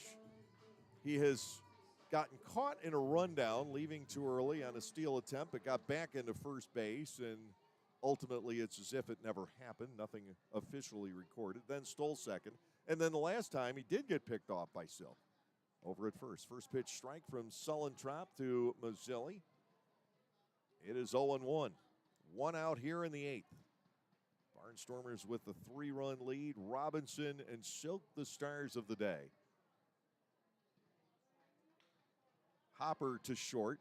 Waiting back on it is Felice. He's got a gun to throw, and it's past Shaver, and a runner is on. Anderson Felice maybe a little rusty at shortstop. He needed to charge that play. 1 out base runner for the Long Island Ducks. By waiting back on that, Mazzilli might be a little surprising with the speed, but he's very fast. And Felice recognized that he had to cut that ball loose very quickly, and it'll be a throwing error all the way. Charged to Felice. And it's those things that have cost the Barnstormers dearly in these late inning games. Sullentrop has to shake it off. He's facing Alejandro De Aza, who is 1 for 3. to DeAza. It is up for a ball, 1-0. Turbo thrown out by Felice, but Mazzilli reaches on the bad throw. And hopefully the door is not open too wide for the Long Island Ducks in this 8th inning. 1-0 to DeAza. He nails a foul behind Lou Ford. It's 1-1. I mean, DeAza was up there last year with Blake Galen as the oldest Barnstormers on the club. They were kind of neck and neck. But now DeAza on a roster where somebody can call him Kiddo, looking over toward Ford at third. Alejandro just turned 38. And Ford approaching number 46. Inside, it breaks free from Peroni. Now it's 2-1 on DeAza. That's the greater concern here. 1 out, 1 on, bottom of the 8th inning. Silk gets the quality start today. Lancaster leading 5-2. But there's an opening for Long Island. Ball 3 up and in. An appeal on the check swing. He did not go. DeAza usually doesn't. He is amazing at keeping that bat in check. 3-1 to Alejandro DeAza. If he reaches, the Ducks' best hitter in Sam Travis comes in as the potential tying run. And the wind is blowing his way. 3 balls, 1 strike here. Mazzilli not going anywhere. The pitch to DeAza is high, ball 4, and that will bring the tying run to the plate. An error followed by a walk. It's a broken record. Travis will come in. He has flied out twice to right, and he has doubled, just clearing Robinson out in left field. The tying run at the plate. Travis hit a home run last night. He has 8 for the year. The Ducks are not typically, certainly not this year, a big power hitting team. They have just 39 home runs. Travis is the leader. Sullentrop working with first and second and 1 out to Travis. A breaking ball to start, and it's there for a strike called, 0-1. Long Island has surrendered 51 home runs. And the Barnstormers have 6 of those here this weekend. Travis goes after a fastball, swinging and missing. It's 0-2. Debinson Romero is on deck. Runners at first and second, 1 out as the Ducks handed an opportunity in the bottom of inning number 8. Just after the Barnstormers advanced the lead with the 2-out, 2-run double by Robinson in the top of the inning. No balls and 2 strikes to Travis. Runners lead from first and second. Sullentrop is high and wide. It is ball 1.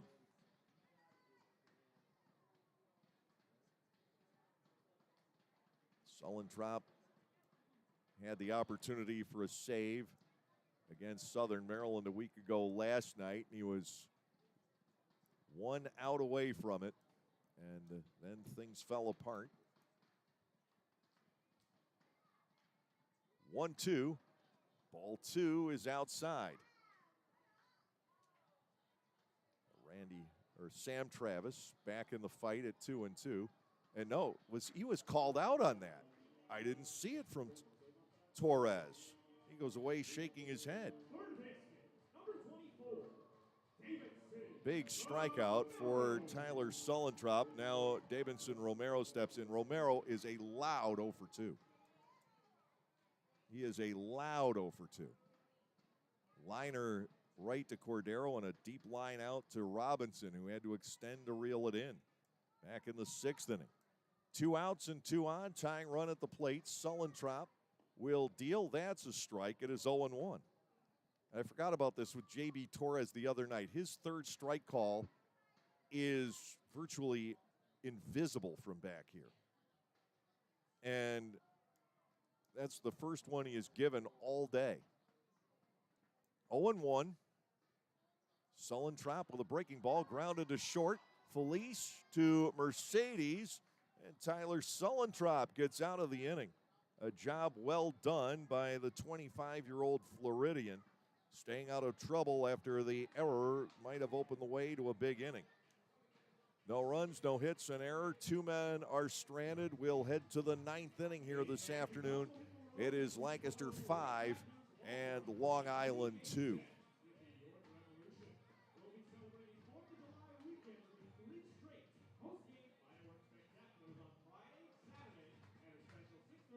Localflavor.com, local flavor. Localflavor.com, local flavor.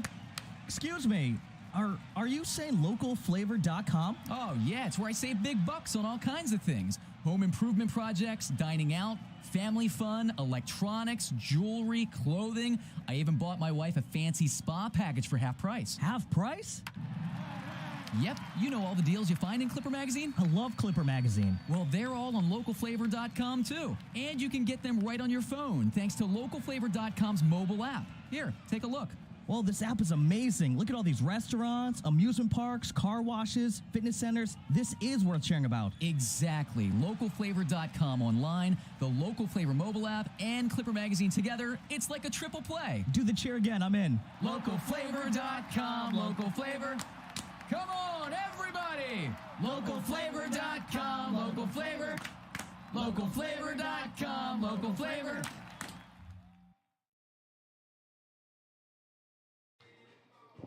Well, I had to check just to make sure of my own sanity, but nobody saw J.B. Torres ring up Sam Travis from back here. His third strike call cannot be seen from back in the press box where we really need to know. They do on the field, of course, but it wasn't until Travis began to walk away that we had any inclination that strike 3 had been called, and that was a big turnaround in that bottom of the 8th inning. Sullentrop through that. Now, Chris Cepeda replaces Ryan Meisinger in the top of the 9th inning. Cepeda, a right-hander as well. Barnstormers got to him for the final 2 base hits in the 11th inning back on Friday night. He gave up an unearned run. Cepeda, 5'10", 180 pounds from Port Jeff, as they know it up here.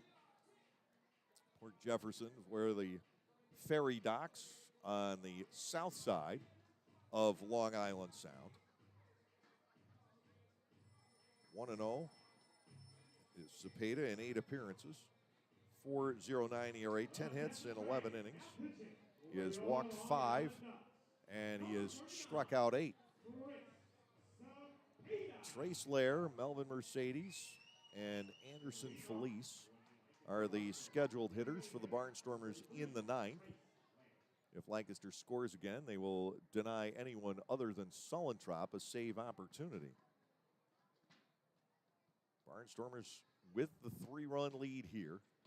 Lair 0 for 0 for the second straight game. He yanks a pitch, 1 hop to the first baseman, Travis. 3 unassisted, and Trace probably went there saying, I'm not walking again. I want to swing the bat. So there's 1 man down. Melvin Mercedes coming in. He's 0 for 3 with a tie-breaking sac fly in the 7th inning. Lair was all over that pitch. He sizzled it, but right at the feet of Travis, who smoothly picked up the short hop. 1 out in the inning. We have had an ejection today, a puzzling one of first base coach Eric Manoah. First pitch strike in on Mercedes. And I wonder if it had something to do with Manoah's start last night. DeJesus was the plate umpire, and carry over from that. It's, I think, the only explanation. Breaking ball angles too far inside. Mercedes bats at 1-1.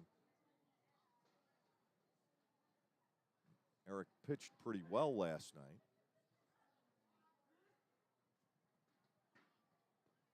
Wonder if there's a breaking ball, a check swing. He did not go. It's 2-1. Wonder if the conversation went something like, yeah, see, that's a strike, right? It wasn't last night when I needed one. Called second strike. Mercedes bats at 2-2. A 3-run lead. It will be DeCarlo, Frias, and Woodcock up in the bottom of the ninth inning. 2-2. The Cepeda pitch is topped foul by Mercedes into and out of the Camerwell area. Along the first base line, Nile ball saunters after it. Sunday is a good day for sauntering. And that looked like a saunter to me. 2-2. And the Mercedes swing and a miss. Chased an off-speed pitch away. Cepeda has retired 2. And Anderson Felice will come to the plate. He is 0 for 4. Cordero with 3 hits. Robinson with 3 hits. Out of the Barnstormers, 9. Trayvon has had himself a day. Lancaster will need 3 more outs to gain a split of this series. Called it foul by Felice. Pitch hanging up in his eyes. 0-1. 5-2 ball game here in the 9th inning. Lancaster won the opener in extras on Friday night. They had both games slip away in the bottom of the 6th last night.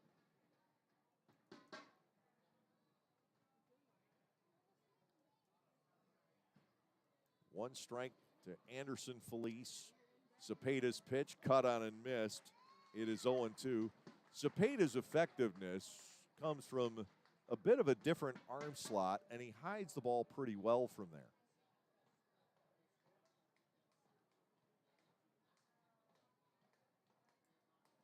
Oh, 0-2. Here's the pitch. Felice spoils it, fouling it back into the screen. 0-2 the continuing count. Meisinger gave up 5 hits and 3 runs.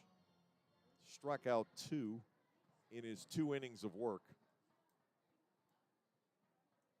Felice batting with Dugan on deck. No balls, 2 strikes. And Anderson takes one outside. It looked like the same pitch that fooled Mercedes, but a bit wider. And Anderson found himself not tempted. 1-2 here. Outfielders completely spread out against the Lancaster shortstop. And that is his job for now. With the injury to Hoover, we still do not know the seriousness of the Jake Hoover injury. 2 balls and 2 strikes, but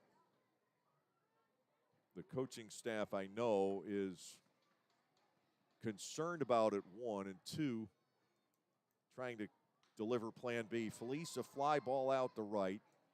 Came off the end of the bat. Woodcock to his right will make the catch. Cepeda posts a 1-2-3 inning in the top of the 9th. The Barnstormers still need to get 3 outs. That's never easy here on Long Island. They'll go to the bottom of the 9th with a 5-2 lead. Get out of the heat and dive under the sea this summer with Disney's Little Mermaid at Dutch Apple Dinner Theater. Join Ariel on her adventure from the sea through the human world. Based off a 1989 animated film, Disney's Little Mermaid will keep kids young and old entertained. Performances are Tuesday through Sunday with matinee and evening show options available. Each performance also includes a buffet-style meal prior to the show. Call Dutch Apple Dinner Theater at 717-898-1900 or visit us at DutchApple.com to reserve your tickets today. Being over 55 does not mean a ticket, it means 10 with the Silver Stormers Club presented by the Lancaster Barnstormers and Audiology Associates of Lancaster. Anyone 55 and over can enjoy baseball action at every Tuesday home game for only $50 on the season. That is nearly a 70% savings. Members also receive a special Silver Stormers t-shirt to wear proudly at the stadium. For more information or to sign up, go to LancasterBarnstormers.com and look in the season tickets section.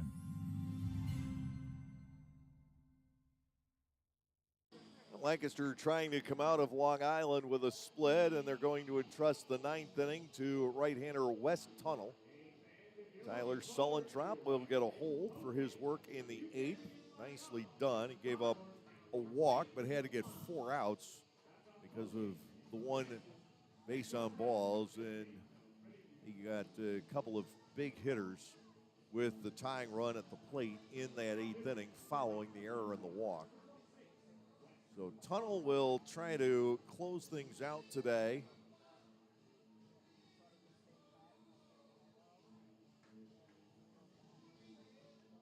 Right-hander from Phoenix, Arizona, by way of Baylor University. And he has been a closer in the past. So he gets that opportunity now. He saved 19 games 3 years ago in the Arizona Diamondbacks organization.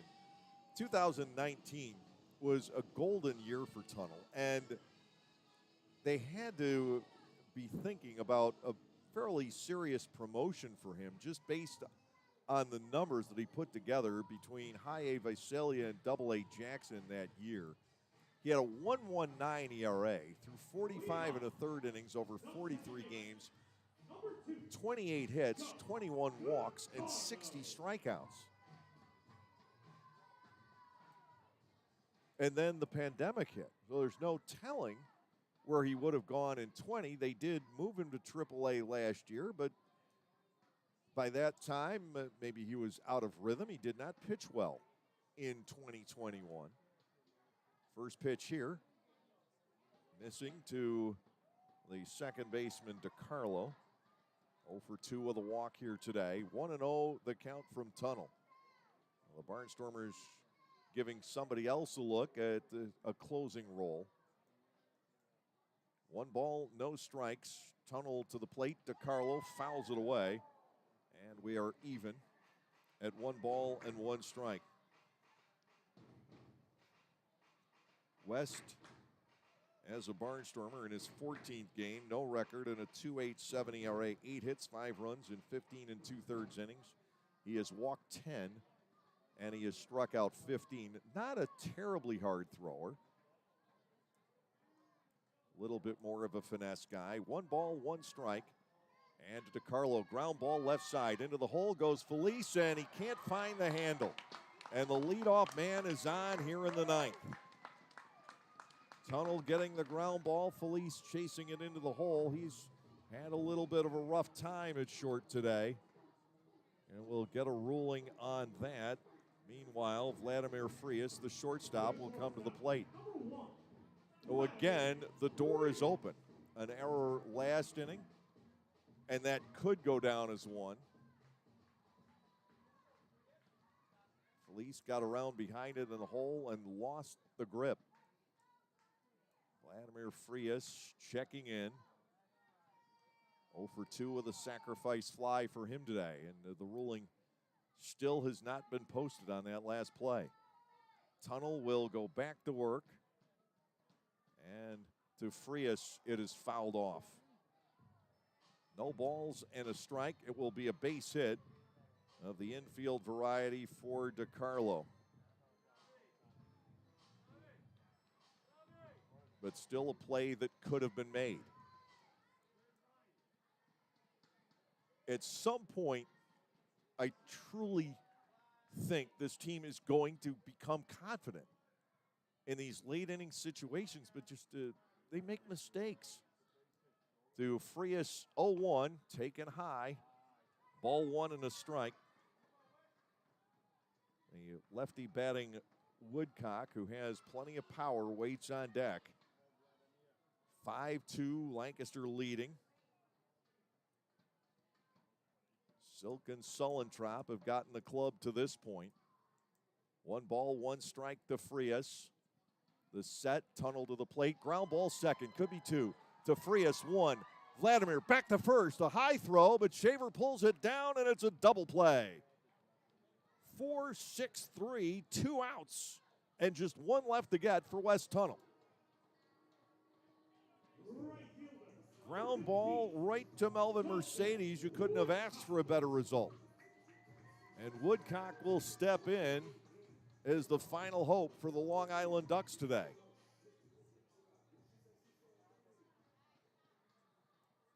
Lancaster's pitching has been tremendous this afternoon. You can even overlook the 5 walks. 4 hits allowed to the Ducks. 1 out left to get. Woodcock is 0 for 2 with a walk here in the series finale. Tunnel to the plate. Woodcock looks at a strike over at the knees. It's 0-1. The Barnstormers have gotten the clutch hits today. This has been a winning performance. This has been the type of performance, the type of game. We've talked about the Barnstormers have had such a hard time winning. 0-1. Tunnel to Woodcock. It is off the outside corner. Ball 1, strike 1.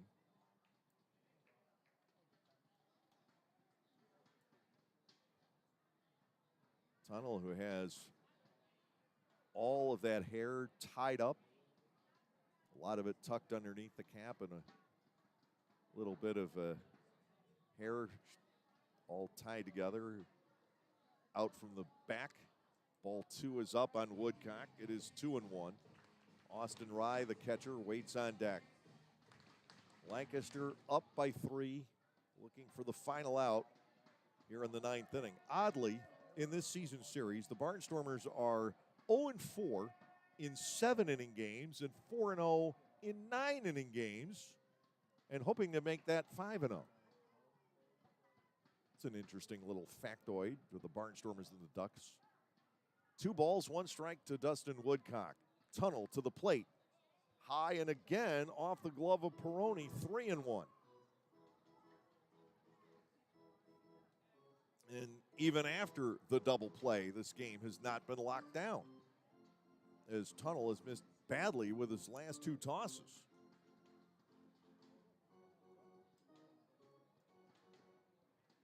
Melvin Mercedes broke the tie with a sac fly driving in. Trayvon Robinson back in the 7th. Robinson knocking home the insurance runs in the 8th with his second 2-run double of the afternoon. To Woodcock now, it is 3-1. Tunnel misses badly once more, and the Ducks remain alive. A 2-out runner here in the 9th inning. 6 walks now issued by Barnstormers pitching. Austin Rye will come to the plate. He is hitless in 3 tries. Johnny Turbo would be the on-deck hitter. Tying run moves into the on-deck circle for Long Island.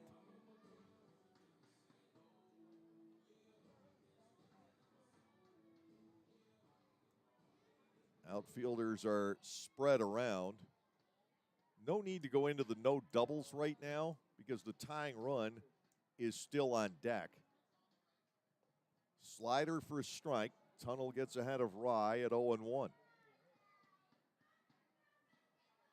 We have again played about 3 hours and 10 minutes today. We had played 9 hours and 27 minutes of baseball the last 2 nights. 0-1, and Rye looks at a fastball. Tunnel's ahead 0-2. He needs 1 more strike to finish off the day.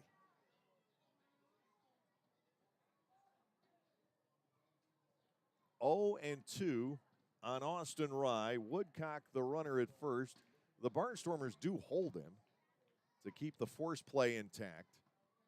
2-strike pitch, breaking ball, grounded on the left side. Felice to Mercedes, and it's in time to end the game. 6-4 on the force out. Tunnel getting ground balls here in the 9th inning.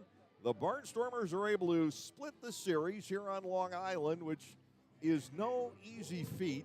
We'll be back to finish things off here this afternoon. A victory for the Barnstormers. It is their 24th of the season. Our final score today, the Lancaster Barnstormers 5 and the Long Island Ducks 2.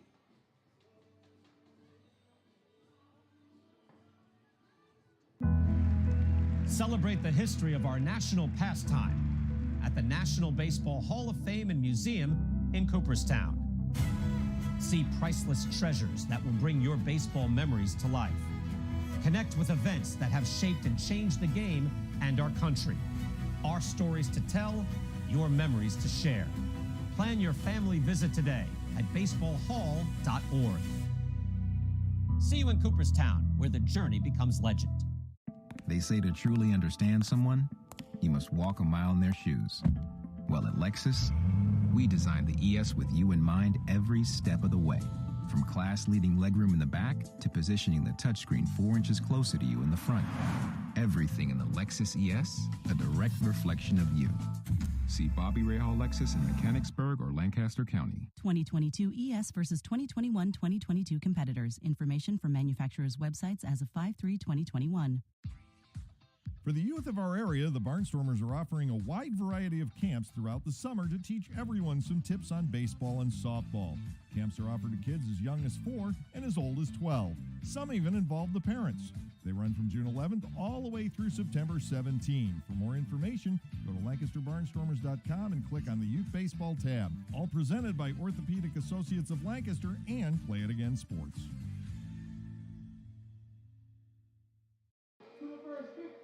Well, we've talked about it at length this year. This is the kind of game that has so often slipped away from the Lancaster Barnstormers, not just this year, but the past couple of seasons as well. But today, despite a couple of slip-ups with walks and errors late, the mistakes ended up not costing the Lancaster Barnstormers today. They got great pitching all afternoon. Augie Silk, Tyler Sullentrop, Wes Tunnel, and Trayvon Robinson providing the big thrust offensively with a 4 RBI day, a couple of doubles. He also singled and scored the other run. Robinson, the offensive star, he's been struggling. And then on the other side, Augie Silk, who hadn't won a game since May, picking up this afternoon his longest outing of the year, a 7-inning stint.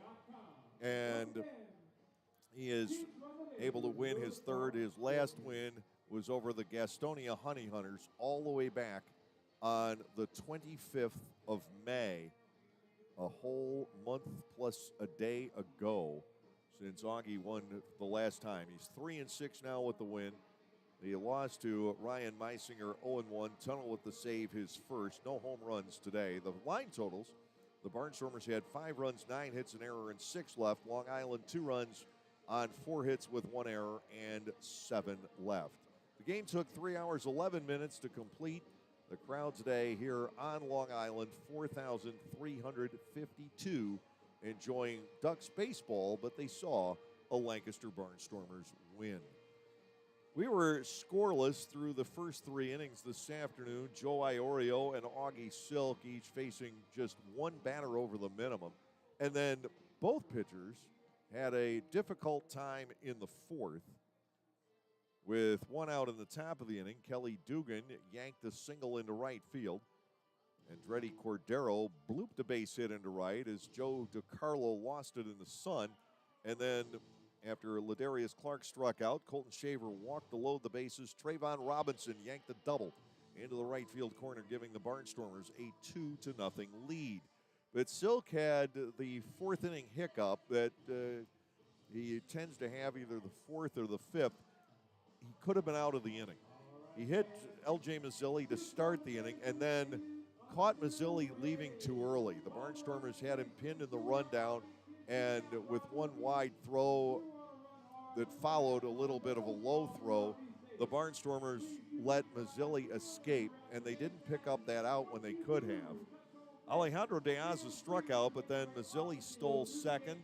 Sam Travis doubled just over the head of Trayvon Robinson in left to score the first Long Island run, and then a couple of walks followed, loading the bases. Vladimir Frias tied the score with a sacrifice fly. A wild pitch moved runners to second and third. Dustin Woodcock walked to load the bags. And then finally, Austin Rye grounded into a 5-4 force out, ending the inning. Silk able to stay in, and he was golden for the next 3. He faced the minimum of 9 batters the rest of the way through his 7-inning stretch. The Barnstormers were able to take the lead in the 7th. Again, it was Robinson. He singled into center field, a liner just over the top of the outstretched glove of Vladimir Frias. Anthony Peroni dropped the single into shallow left. Runners at first and second with nobody out. Trace Lair moved them up with a sacrifice bunt. Melvin Mercedes' fly ball to left was deep enough to score Robinson for a 3-2 lead, and then it was Robinson again, following a couple of Barnstormers singles in the eighth with a double to the gap in right center field, more over the head of Woodcock toward right center, but maybe closer to straightaway right. Anyway, good for 2 more runs. Robinson had the day on the offensive side. He was involved in every run. He scored 1, drove in 4 of the Lancaster total of 5. Sullentrop got the hold in the bottom of the 8th inning, surviving an error and a walk, and then Tunnel gave up an infield base hit and a walk in the bottom of the 9th, but he got the double play, and the Barnstormers able to hold on for the 5-2 victory today. This is the type of win that has been infrequent, but the type of win that is necessary if you're going to put on a pennant drive. The Barnstormers breaking the tie in the late innings, getting the key extra base hit to pull away the good relief pitching. And again, that's without Graham and Schumann, but Sullentrop and Tunnel are both very, very good. And Lancaster able to stem the tide. No late inning rally for the Long Island Ducks on this Sunday afternoon. A very promising win for the Lancaster Barnstormers as we are 9 days from the start of the second half of the season. 8 games to go for the Lancaster Barnstormers, who are now 24-34, and I take that back, 7 games to go in the first half, and 1 that will be made up in the second half, probably the first night of the second half against the York Revolution. So 24-34, the overall record, but again, a positive run differential for the Barnstormers. The stats are, in general, favorable for this ball club. They just need to shore up, I think, a couple of things. They need to get 11 or 12 position players healthy on a daily basis. That would help out tremendously. The bullpen needs to get slotted. I was talking about that with some of the guys last night. You can't have bullpen chaos. You can't have guys coming in the 8th inning one day, the 6th inning the next. But that's what's happened with the injuries to starters, relievers, bullpen days, so on and so forth. And it's created some chaos. You get that straightened out. There's no question the talent is there in the Barnstormers bullpen. And you see the start from Manoa last night, the work turned in by Augie Silk here today. And if that can just happen rotation after rotation, the Barnstormers have a legitimate shot at the second half. The first half was long gone a long time ago. 24-34, the Barnstormers. And following the loss today, the Long Island Ducks are 31-27. Taking a look at the Atlantic League scoreboard on this Sunday afternoon. Elsewhere, the York Revolution again destroying the Staten Island Ferry Hawks. It is 13-0 today in the top of the 7th inning. Southern Maryland has turned the tables on Gastonia, so maybe no clincher today. The Blue Crabs lead 8-7 in the top half of the 7th inning. Wild Health is up 6-3 over Charleston in the bottom of the 8th. Lexington and High Point, the late start, 1-1 in the top half of the 3rd inning. In Major League Baseball, it was the Miami Marlins tripping up the New York Mets 3-2 earlier today.